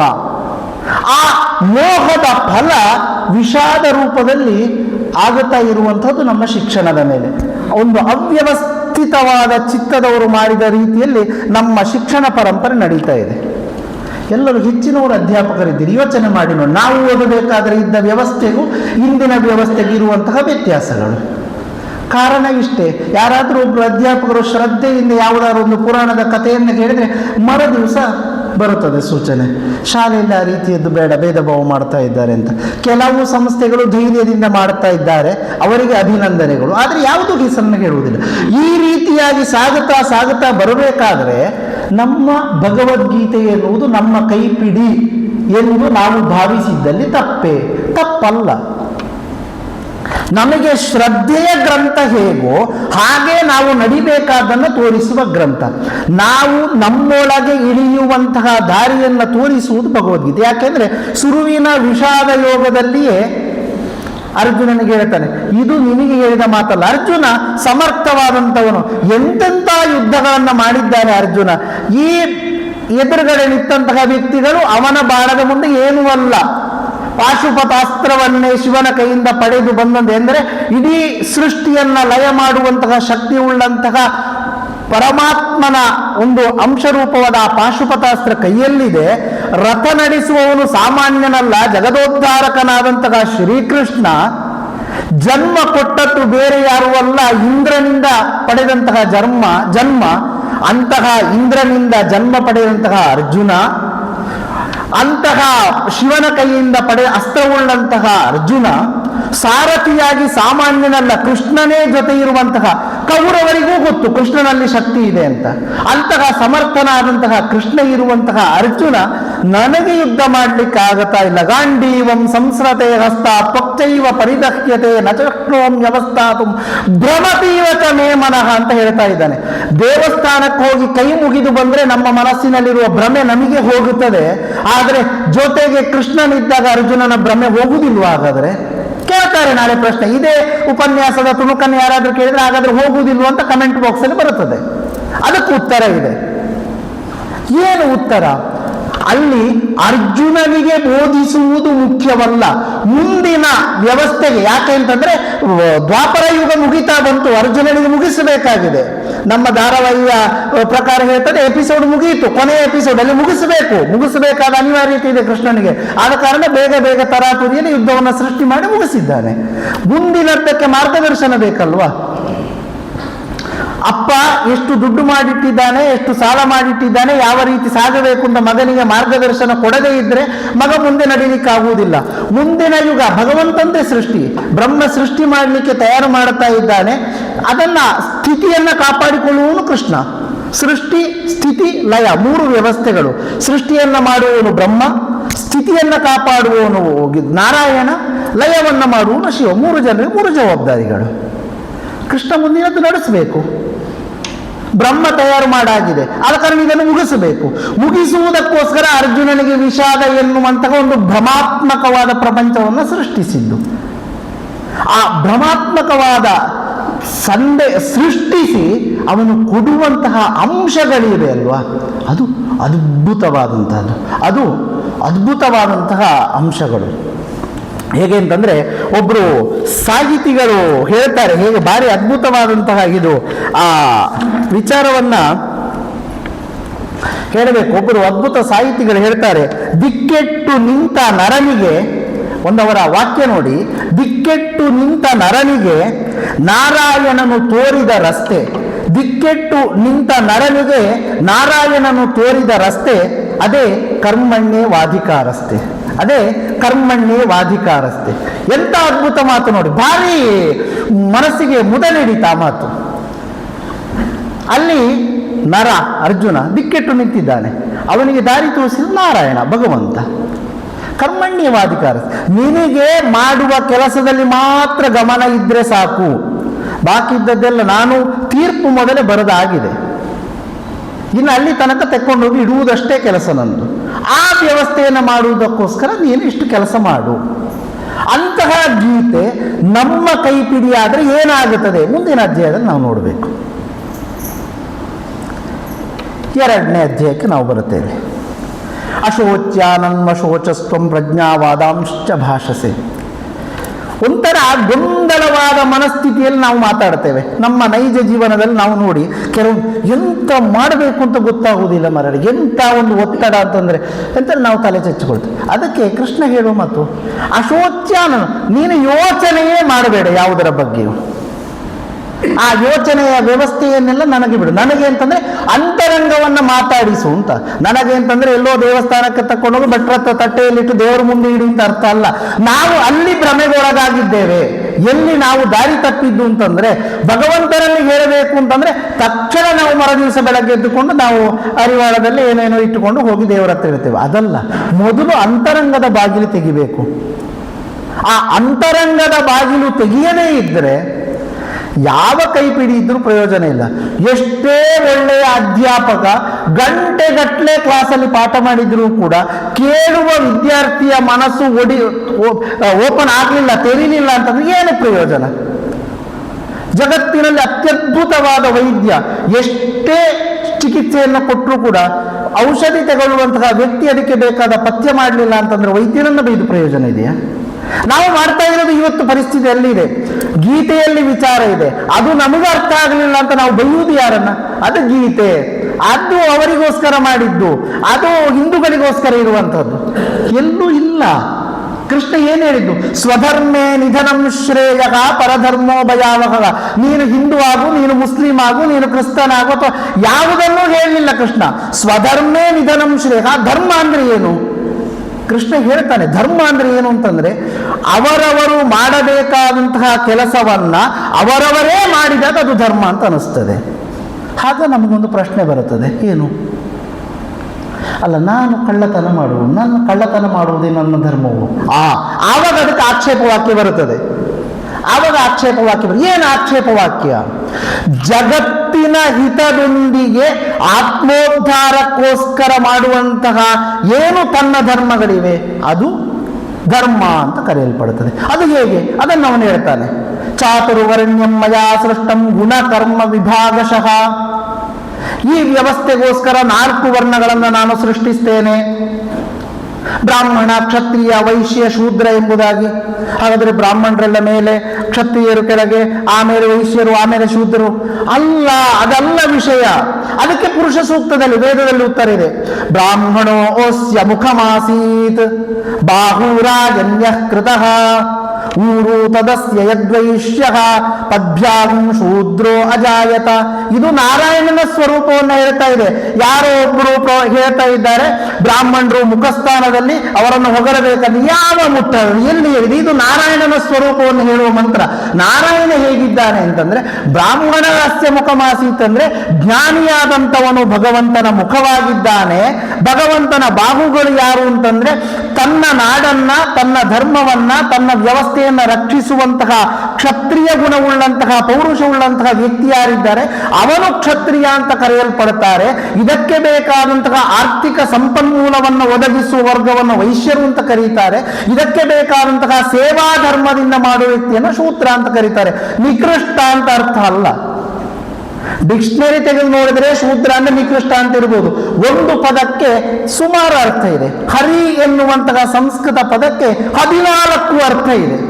ನೀವು ಯಾವುದನ್ನು ತೆಗೆದುಕೊಳ್ತೀರಿ ಅಂತ ಹೇಳೋದ್ರ ಮೇಲೆ ಇದೆ. ಈಗ ಇದರಲ್ಲಿ ಸಾಹಿತ್ಯ ಶಾಸ್ತ್ರ ಒಂದು ವಾಕ್ಯ ಬರ್ತದೆ, ಕುಂತಾಹ ಪ್ರವಿಶಂತಿ ಅಂತ. ಕುಂತ ಅಂತಂದ್ರೆ ಒಂದು ಆಯುಧ ವಿಶೇಷ. ಆಯುಧಗಳು ಪ್ರವೇಶಿಸುತ್ತಿವೆ ಅಂತ ಅರ್ಥ ಬರುತ್ತದೆ. ಆಯುಧಗಳು ಪ್ರವೇಶಿಸಲಿಕ್ಕೆ ಸಾಧ್ಯವೋ? ಅಲ್ಲ. ಕುಂತ ದೇಶ ಅಂತ ಒಂದು ಊರಿದೆ. ಕುಂತ ಎನ್ನುವ ಆಯುಧವನ್ನ ಸಿದ್ಧಪಡಿಸುವಂತ ಒಂದು ಊರು, ಅದಕ್ಕೆ ಕುಂತ ದೇಶ ಅಂತ ಹೆಸರು. ಆ ದೇಶದ ಜನರು ಬರ್ತಾ ಇದ್ದಾರೆ ಅಂತ ಹೇಳುವುದನ್ನ ಕುಂತಾಹ ಪ್ರವಿಶಂತಿ ಎನ್ನುವ ರೀತಿಯಲ್ಲಿ ಬಳಸ್ತಾರೆ. ಇನ್ನೂ ಮುಂದೆ ಹೋಗಿ ಹೇಳ್ತಿದ್ರೆ ನ್ಯಾಯಶಾಸ್ತ್ರದಲ್ಲಿ ಬರುವಂತಹ ಮಾತು ಗಂಗಾಯಾಮ್ ಘೋಷಃ ಅಂತ. ಘೋಷ ಅಂದ್ರೆ ಹಳ್ಳಿ ಅಂತ ಅರ್ಥ ಸಂಸ್ಕೃತದಲ್ಲಿ. ಗಂಗಾಯಾಮ್ ಅಂದ್ರೆ ಗಂಗೆಯಲ್ಲಿ ಹಳ್ಳಿ ಅಂತ. ಈಗಿನ ಆಧುನಿಕ ಜಗತ್ತಲ್ಲಿ ಗಂಗೆಯಲ್ಲಿ ಹಳ್ಳಿ ಅಂತಂದ್ರೆ ಒಪ್ಪಲಿಕ್ಕೂ ಸಾಕು, ಯಾಕಂದ್ರೆ ಬೋಟ್ ಹೌಸ್ ಏನಾದರೂ ಮಾಡಿ ಒಪ್ಪಲಿಕ್ಕೂ ಸಾಕು. ಆದರೆ ಆ ಕಾಲದಲ್ಲಿ ಇರಲಿಲ್ಲ. ಗಂಗಾಯಾಮ್ ಘೋಷ, ಗಂಗೆಯಲ್ಲಿ ಹಳ್ಳಿ ಅಸಾಧ್ಯವಾದ ಮಾತು. ಸಾಧ್ಯವೇ ಇಲ್ಲ, ಕೂಡ್ಲಿಕ್ಕೆ ಸಾಧ್ಯ ಇಲ್ಲ. ಹೇಗೆ ಕೂಡಿಸುವುದು? ಗಂಗಾ ತೀರೇ ಘೋಷಃ, ಗಂಗಾ ತೀರದಲ್ಲಿ ಹಳ್ಳಿ ಎನ್ನುವ ಅಭಿಪ್ರಾಯ ಇದೆ. ಗಂಗಾ ತೀರೇ ಘೋಷಃ ಎನ್ನುವುದು ಉದ್ದ ಬೇಡ, ಸಣ್ಣದಾಗಿರು. ಗಂಗಾಯಾಮ್ ಘೋಷಃ ಬುದ್ಧಿವಂತನ ತಕ್ಷಣ ಅರ್ಥದೆ. ಗಂಗಾ ತೀರದಲ್ಲಿ ಘೋಷ ಅಂತ ಅರ್ಥ ಆಗ್ತದೆ. ಅದನ್ನು ಇನ್ನೂ ಮುಂದುವರಿದು ಸಾಹಿತ್ಯಜ್ಞರು, ಈಗ ನನ್ನಾಗಿ ಸಾಹಿತ್ಯಶಾಸ್ತ್ರ ಓದುವವರು ಏನು ಮಾಡ್ತಾರೆ, ಇನ್ನೂ ಮುಂದುವರಿದು ಶೀತತ್ವ ಪಾವನತ್ವ ವಿಶಿಷ್ಟ ಅಯಂ ಘೋಷ ಅಂತ ಹೇಳ್ತಾರೆ. ಶೀತತ್ವ ತಂಪಾಗಿರುವಿಕೆ ಮತ್ತು ಪಾವನತ್ವ ಪುಣ್ಯಪ್ರದವಾದಂತಹ ಭೂಭಾಗವುಳ್ಳಂತಹದ್ದು ಈ ಗಂಗಾಯಾಮ್ ಘೋಷ ಎನ್ನುವ ವಾಕ್ಯ ಸೂಚಿಸ್ತದೆ. ಅಂದರೆ ಗಂಗಾ ತೀರದಲ್ಲಿರುವ ಹಳ್ಳಿ ಶೀತ ತಂಪಾಗಿಯೂ ಪಾವನತ್ವವನ್ನು ಕೂಡಿಕೊಂಡಿದೆ ಎನ್ನುವ ಅರ್ಥವನ್ನು ಕೊಡುತ್ತದೆ. ಹಾಗೆಯೇ ಇಲ್ಲಿ ಬರುವಂತಹ ಏನು ಅಂತಂದ್ರೆ ಬ್ರಾಹ್ಮಣೋಸ್ಯ ಮುಖಮಾಸೀತ್ ಬಾಹುರಾಜನ್ಯ ಕೃತಕ ಪದ್ಯಾಗಂ ಶೂದ್ರೋಜಾತಿ ಎನ್ನುವ ಮಾತುಗಳು ಏನಿವೆ, ಇದು ಕೂಡ ಶೂದ್ರ ಎನ್ನುವಂತಹ ಒಂದು ಪದಕ್ಕೆ ಎಲ್ಲಿಯೋ ಒಂದು ಅರ್ಥದಲ್ಲಿ ನಿಕೃಷ್ಟ ಅಂತ ಇದೆ. ಅದನ್ನೇ ತಂದು ಇಲ್ಲಿಗೆ ಭಗವಂತನ ರೂಪವರ್ಣನೆಗೆ ಸೋರಿಸಬೇಕು ಅಂತ ಇಲ್ಲ. ಒಬ್ಬ ವ್ಯಕ್ತಿಯಲ್ಲೇ ಇರುತ್ತದೆ, ಜ್ಞಾನಕ್ಕೆ ಬೇಕಾದಂತಹ ಅಂಶವೂ ಇರ್ತದೆ, ಬಹಿರ್ದೇಶಕ್ಕೆ ಹೋಗಬೇಕಾದ ಅಂಶವೂ ಅಲ್ಲೇ ಇರುತ್ತದೆ, ತಿಂದ ಆಹಾರವು ಹೋಗಬೇಕಾದ ಪಚನವಾದಂತಹ ಮಲವು ಕೂಡ ಒಂದೇ ಕಡೆಯಲ್ಲಿ ಇರುತ್ತದೆ. ಹಾಗಾದ್ರೆ ಆ ಭಾಗ ಬೇಡ ಅಂತ ನಾವು ಕತ್ತರಿಸಿ ಬಿಸಾಡಿದರೆ ಬದುಕಲಿಕ್ಕೆ ಸಾಧ್ಯ ಉಂಟಾ? ಇಲ್ಲ. ಹಾಗೆ ನಾವು ಯಾವುದು ಬೇಕು ಒಳ್ಳೆಯದನ್ನು ತೆಗೆದುಕೊಳ್ಳಬೇಕು, ಕೆಟ್ಟದ್ದನ್ನು ಬಿಡಬೇಕು. ಆದರೆ ನಮ್ಮಲ್ಲಿ ಏನಾಗಿದೆ ಅಂತಂದ್ರೆ ಪಾಶ್ಚಾತ್ಯರ ವಿಭಿನ್ನವಾದ ದಾಳಿ ಈ ನಮ್ಮಲ್ಲಿ ಏನಾಗಿದೆ, ಮಲಭೂತವಾದಂತಹ ಅಂಶವನ್ನೇ ಹೆಚ್ಚು ಉದ್ದೀಪನಗೊಳಿಸಿ ಬಿಟ್ಟಿದೆ. ಆದ ಕಾರಣ ನಮಗೆ ಗೀತೆಯಲ್ಲಿರುವ ಸತ್ವ, ವೇದದಲ್ಲಿ ನಮಗಿರಬೇಕಾದಂತಹ ಅಧಿಕಾರ, ಉಪನಿಷತ್ತಲ್ಲಿ ನಾವು ತಿರಿಬೇಕಾದ ಜ್ಞಾನ, ಇದು ನಮ್ಮೊಳಗೆ ಹೋಗ್ಲಿಕ್ಕೆ ಅವಕಾಶವೇ ಕೊಡಲಿಲ್ಲ. ಕಾರಣ ಯಾರು? ಕಾರಣ ಯಾರು? ಕಾರಣ ಯಾರೂ ಅಲ್ಲ, ನಾವು ಪ್ರಯತ್ನ ಪಡೆದಿದ್ದು ನಮ್ಮ ತಪ್ಪು. ಪರೀಕ್ಷೆಯಲ್ಲಿ ಫೈಲ್ ಆಗ್ಲಿಕ್ಕೆ ಕಾರಣ ಯಾರು?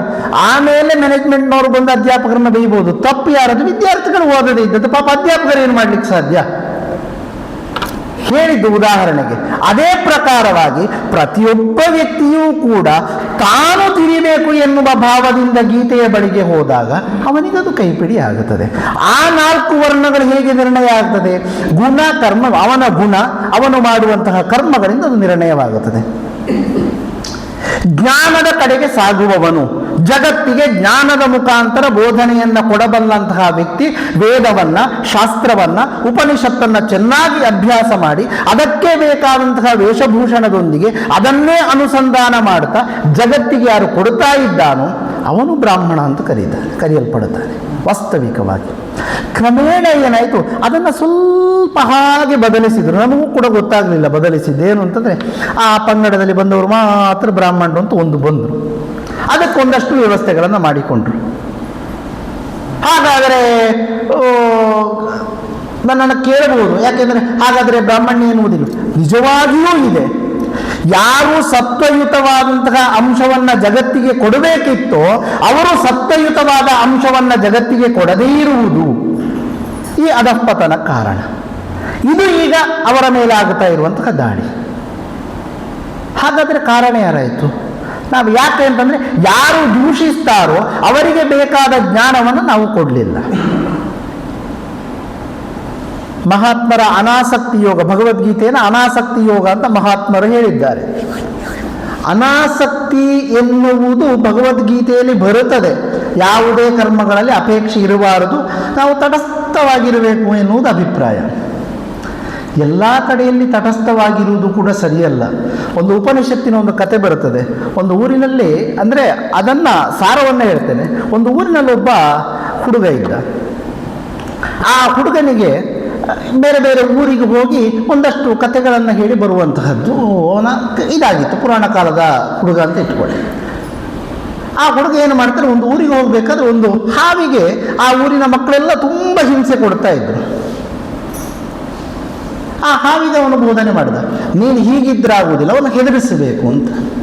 ಆ ಹಾವು ಏನು ಮಾಡ್ತದೆ, ಮರ ದಿವಸದಿಂದ ಬಂದವರಿಗೆಲ್ಲ ಕಚ್ಚುತ್ತದೆ, ಅಲ್ಲಿ ಹೋದವರಿಗೆಲ್ಲ ಕಚ್ಚುವುದು, ಹಿಂಸೆ ಕೊಡುವುದು, ಪ್ರಾಣಕ್ಕೆ ಕುತ್ತು ತರುವಂಥ ಕೆಲಸ ಆ ಹಾವು ಮಾಡಲಿಕ್ಕೆ ಶುರು ಮಾಡಿತ್ತು.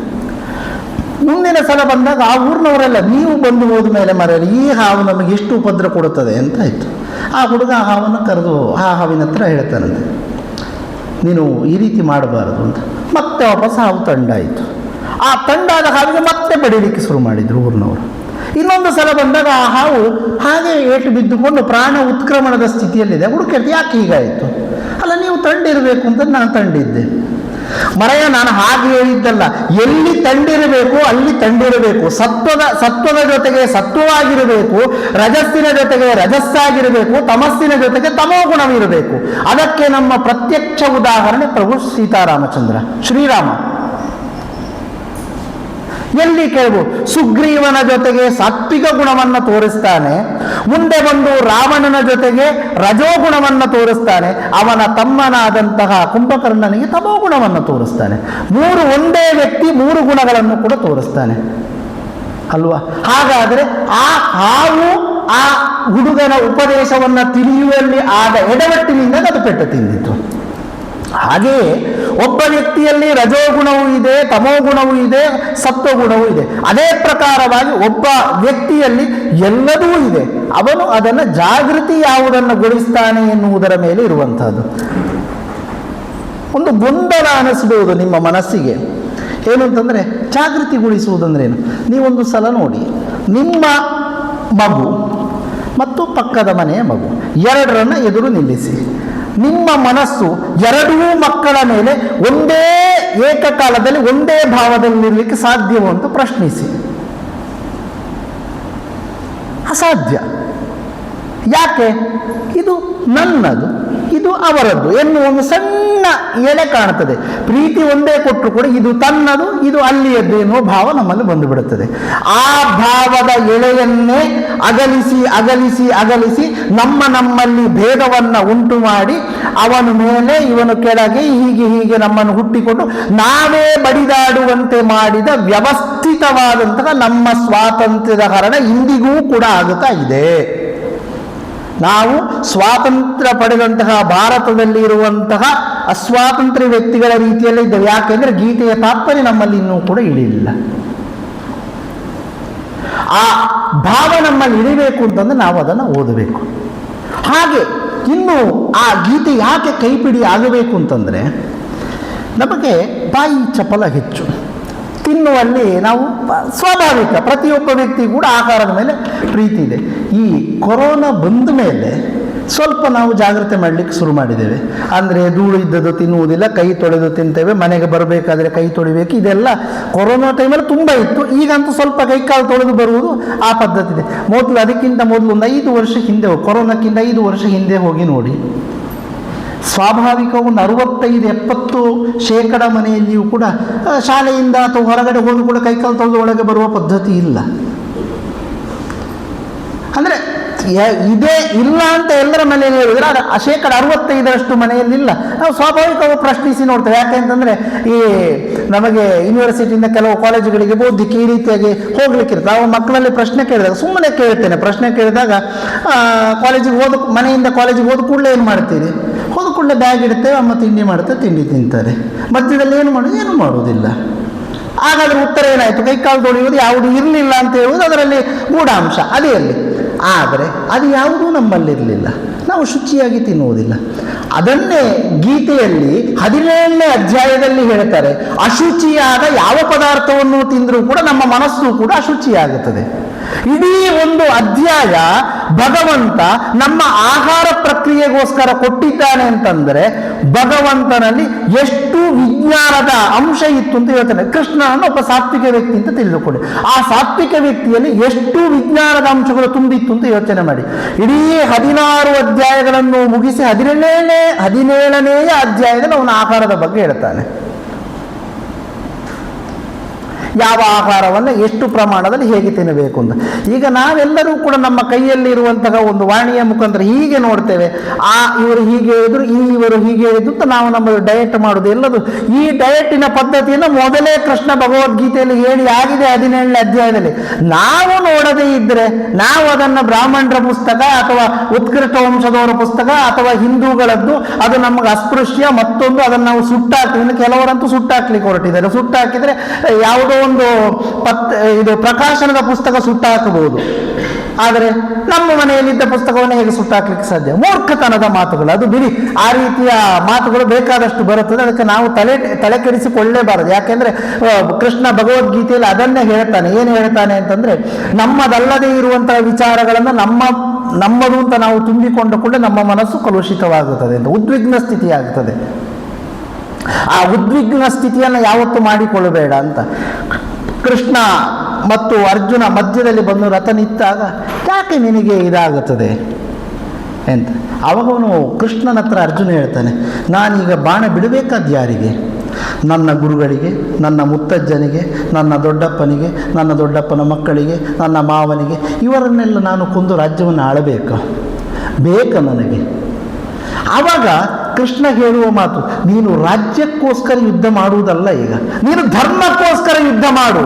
ನಮ್ಮಲ್ಲೇ ಕಾಣುತ್ತದೇನೋ, ಪಾಂಡವರಿಗೆ ಪಾಪ ತುಂಬ ಅನ್ಯಾಯ ಆಯಿತು, ಅವರಿಗೆ ಇಡೀ ರಾಜ್ಯ ಸಿಗಬೇಕು. ಇದು ಕುರುಕ್ಷೇತ್ರ ನಡೆದ ಮೇಲೆ ಪಾಂಡವರು ಎಷ್ಟು ಸಮಯ ಯುದ್ಧ ರಾಜ್ಯಭಾರ ಮಾಡಿದ್ದಾರೆ? ಎಲ್ಲೂ ಅದರ ಉಲ್ಲೇಖ ಜಾಸ್ತಿ ಎಲ್ಲೂ ಇಲ್ಲ. ಅವರು ಆ ಕುರುಕ್ಷೇತ್ರ ಆಗೋಲ್ಯ ತನಕ ಬಂದಷ್ಟು ಜರ್ನಿ ಅವರದ್ದು ಮುಂದೆ ಇರಲಿಲ್ಲ. ಅವರ ಮಕ್ಕಳನ್ನೇ ಅಶ್ವತ್ಥಾಮ ಕೊಲ್ಲುತ್ತಾನೆ. ಪುತ್ರ ಶೋಕ ನಿರಂತರ, ಮಕ್ಕಳು ಕಣ್ಣ ಮುಂದೆ ಸತ್ರ ಅದರ ಶೋಕ ಮತ್ತೆ ಬೇರೆ ಏನು ಬೇಡ, ಅಂತಹ ಶೋಕವನ್ನು ಅನುಭವಿಸಿದ್ದಾರೆ ಅವರು 5 ಜನ. ಕೃಷ್ಣನಿಗೆ ಕಾಪಾಡಲಿಕ್ಕೆ ಆಗಲಿಲ್ವಾ? ಕಾರಣ ಇಷ್ಟೇ, ಅದೇ ಮುಗಿಸಬೇಕಿತ್ತು ಕೃಷ್ಣನಿಗೆ. ಅದು ಏನೇ ಇರಲಿ, ಬಂದು ಬಾಣವನ್ನು ಬಿಡಬೇಕು. ದ್ರೋಣರಿಗೆ ವಿದ್ಯೆ ಕಲಿಸಿದ ಗುರುಗಳಿಗೆ ಬಾಣವನ್ನು ಬಿಡಬೇಕು ಅಂತಂದಾಗ ಸ್ವಾಮಿ ಅಖಂಡಾನಂದರು ಅಂತ ಉತ್ತರ ಭಾರತದ ಒಬ್ಬರು ಮಹಾತ್ಮರು, ಒಳ್ಳೆಯ ಅನುಷ್ಠಾನಿಕರು, ಒಳ್ಳೆಯ ಜ್ಞಾನಿಗಳು. ಅವರು ಇದಕ್ಕೆ ಭಗವದ್ಗೀತೆ ಭಾಷ್ಯ ಬರಿಬೇಕಾದ್ರೆ ಹೇಳ್ತಾರೆ, ಏನು ಅಂತ, ಆ ಸ್ಥಿತಿಯಲ್ಲಿ ಹೇಗಿತ್ತು ಕೃಷ್ಣನ ಮಾತು ಅಂತಂದರೆ, ಅವರು ನಿನಗೆ ಗುರು ಕೇವಲ ವಿದ್ಯೆಗೆ ಮಾತ್ರ. ಅವರು ನಿನಗೆ ಗುರು ವಿದ್ಯೆಗೆ ಮಾತ್ರ. ವಿದ್ಯೆಯನ್ನು ಹೊರತುಪಡಿಸಿದ ಗುರುತ್ವ ಅವರಲ್ಲಿ ಕಡಿಮೆಯಾಗಿದೆ ಈಗ. ಆದ ಕಾರಣ ನಾಶ ಮಾಡಬೇಕಾದ ಅನಿವಾರ್ಯತೆ ಇದೆ. ಹಾಗಾದರೆ ಇದನ್ನು ಯಾರಾದರೂ ವಿದ್ಯಾರ್ಥಿಗಳು ಕೇಳಿದರೆ ಅವರಲ್ಲಿ ನಮ್ಮ ಸರ್ ಹತ್ರ ವಿದ್ಯೆ ಕಲಿಸೋ ಗುರುತ್ವ ಕಡಿಮೆ ಆಗಿದೆ, ನಾಳೆ 4 ಬರೆಸ್ತೇನೆ ಅಂತೇಳಿ ಹೊರಟು ಆಗ ಹೋಗಬೇಡಿ. ಆ ಅರ್ಥ ಅಲ್ಲ. ಅಲ್ಲಿ ತಾತ್ಪರ್ಯ ಏನಿದೆ ಅಂತಂದ್ರೆ, ದ್ರೋಣರು ಕೂಡ ಪುತ್ರನ ಮೇಲಿನ ವ್ಯಾಮೋಹದಿಂದ, ತನ್ನ ದೇಹದ ಮೇಲಿನ ವ್ಯಾಮೋಹದಿಂದ ಕೌರವನ ಕಡೆಗೆ ನಿಂತರು. ಅದು ಅವರದ್ದು ತಪ್ಪು. ಮೋಹ ಎನ್ನುವುದು ದ್ರೋಣರನ್ನು ಕೂಡ ಬಾಧಿಸಿತು. ಅದನ್ನು ತೋರಿಸಿದ ಕೃಷ್ಣ. ಅರ್ಜುನನಿಗೆ ತೋರಿಸಿದದ್ದು ಮೋಹ ಎನ್ನುವುದು ಅಲ್ಲಿ ಬಾಧಿಸಿದೆ.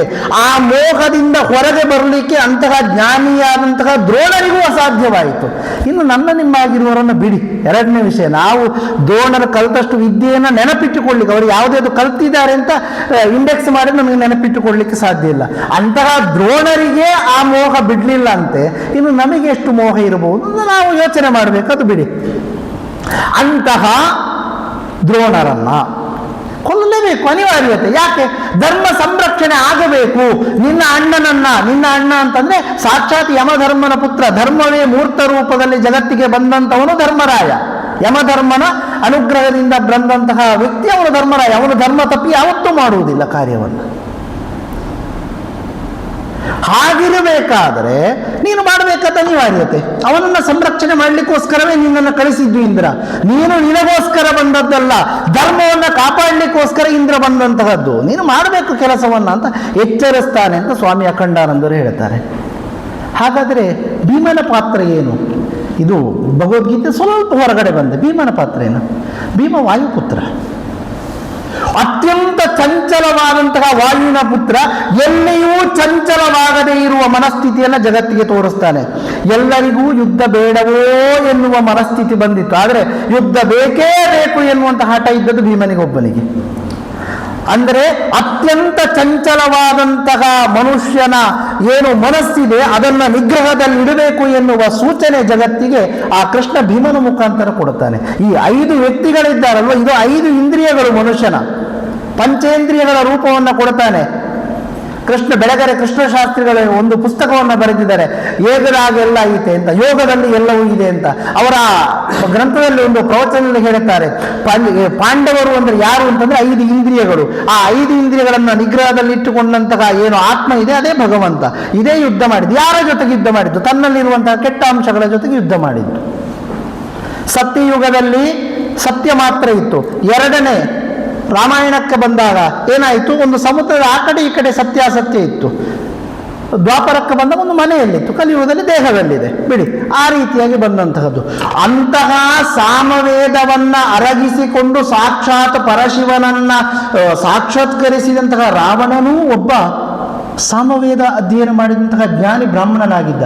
ಆದರೂ ಅವನ್ನೂ ಕೂಡ ಸಂಹಾರ ಮಾಡಿದ್ದು ಕ್ಷತ್ರಿಯ ರೂಪದಲ್ಲಿ ಬಂದಂತಹ ಶ್ರೀರಾಮನೇ ಮಾಡಿದ್ದು.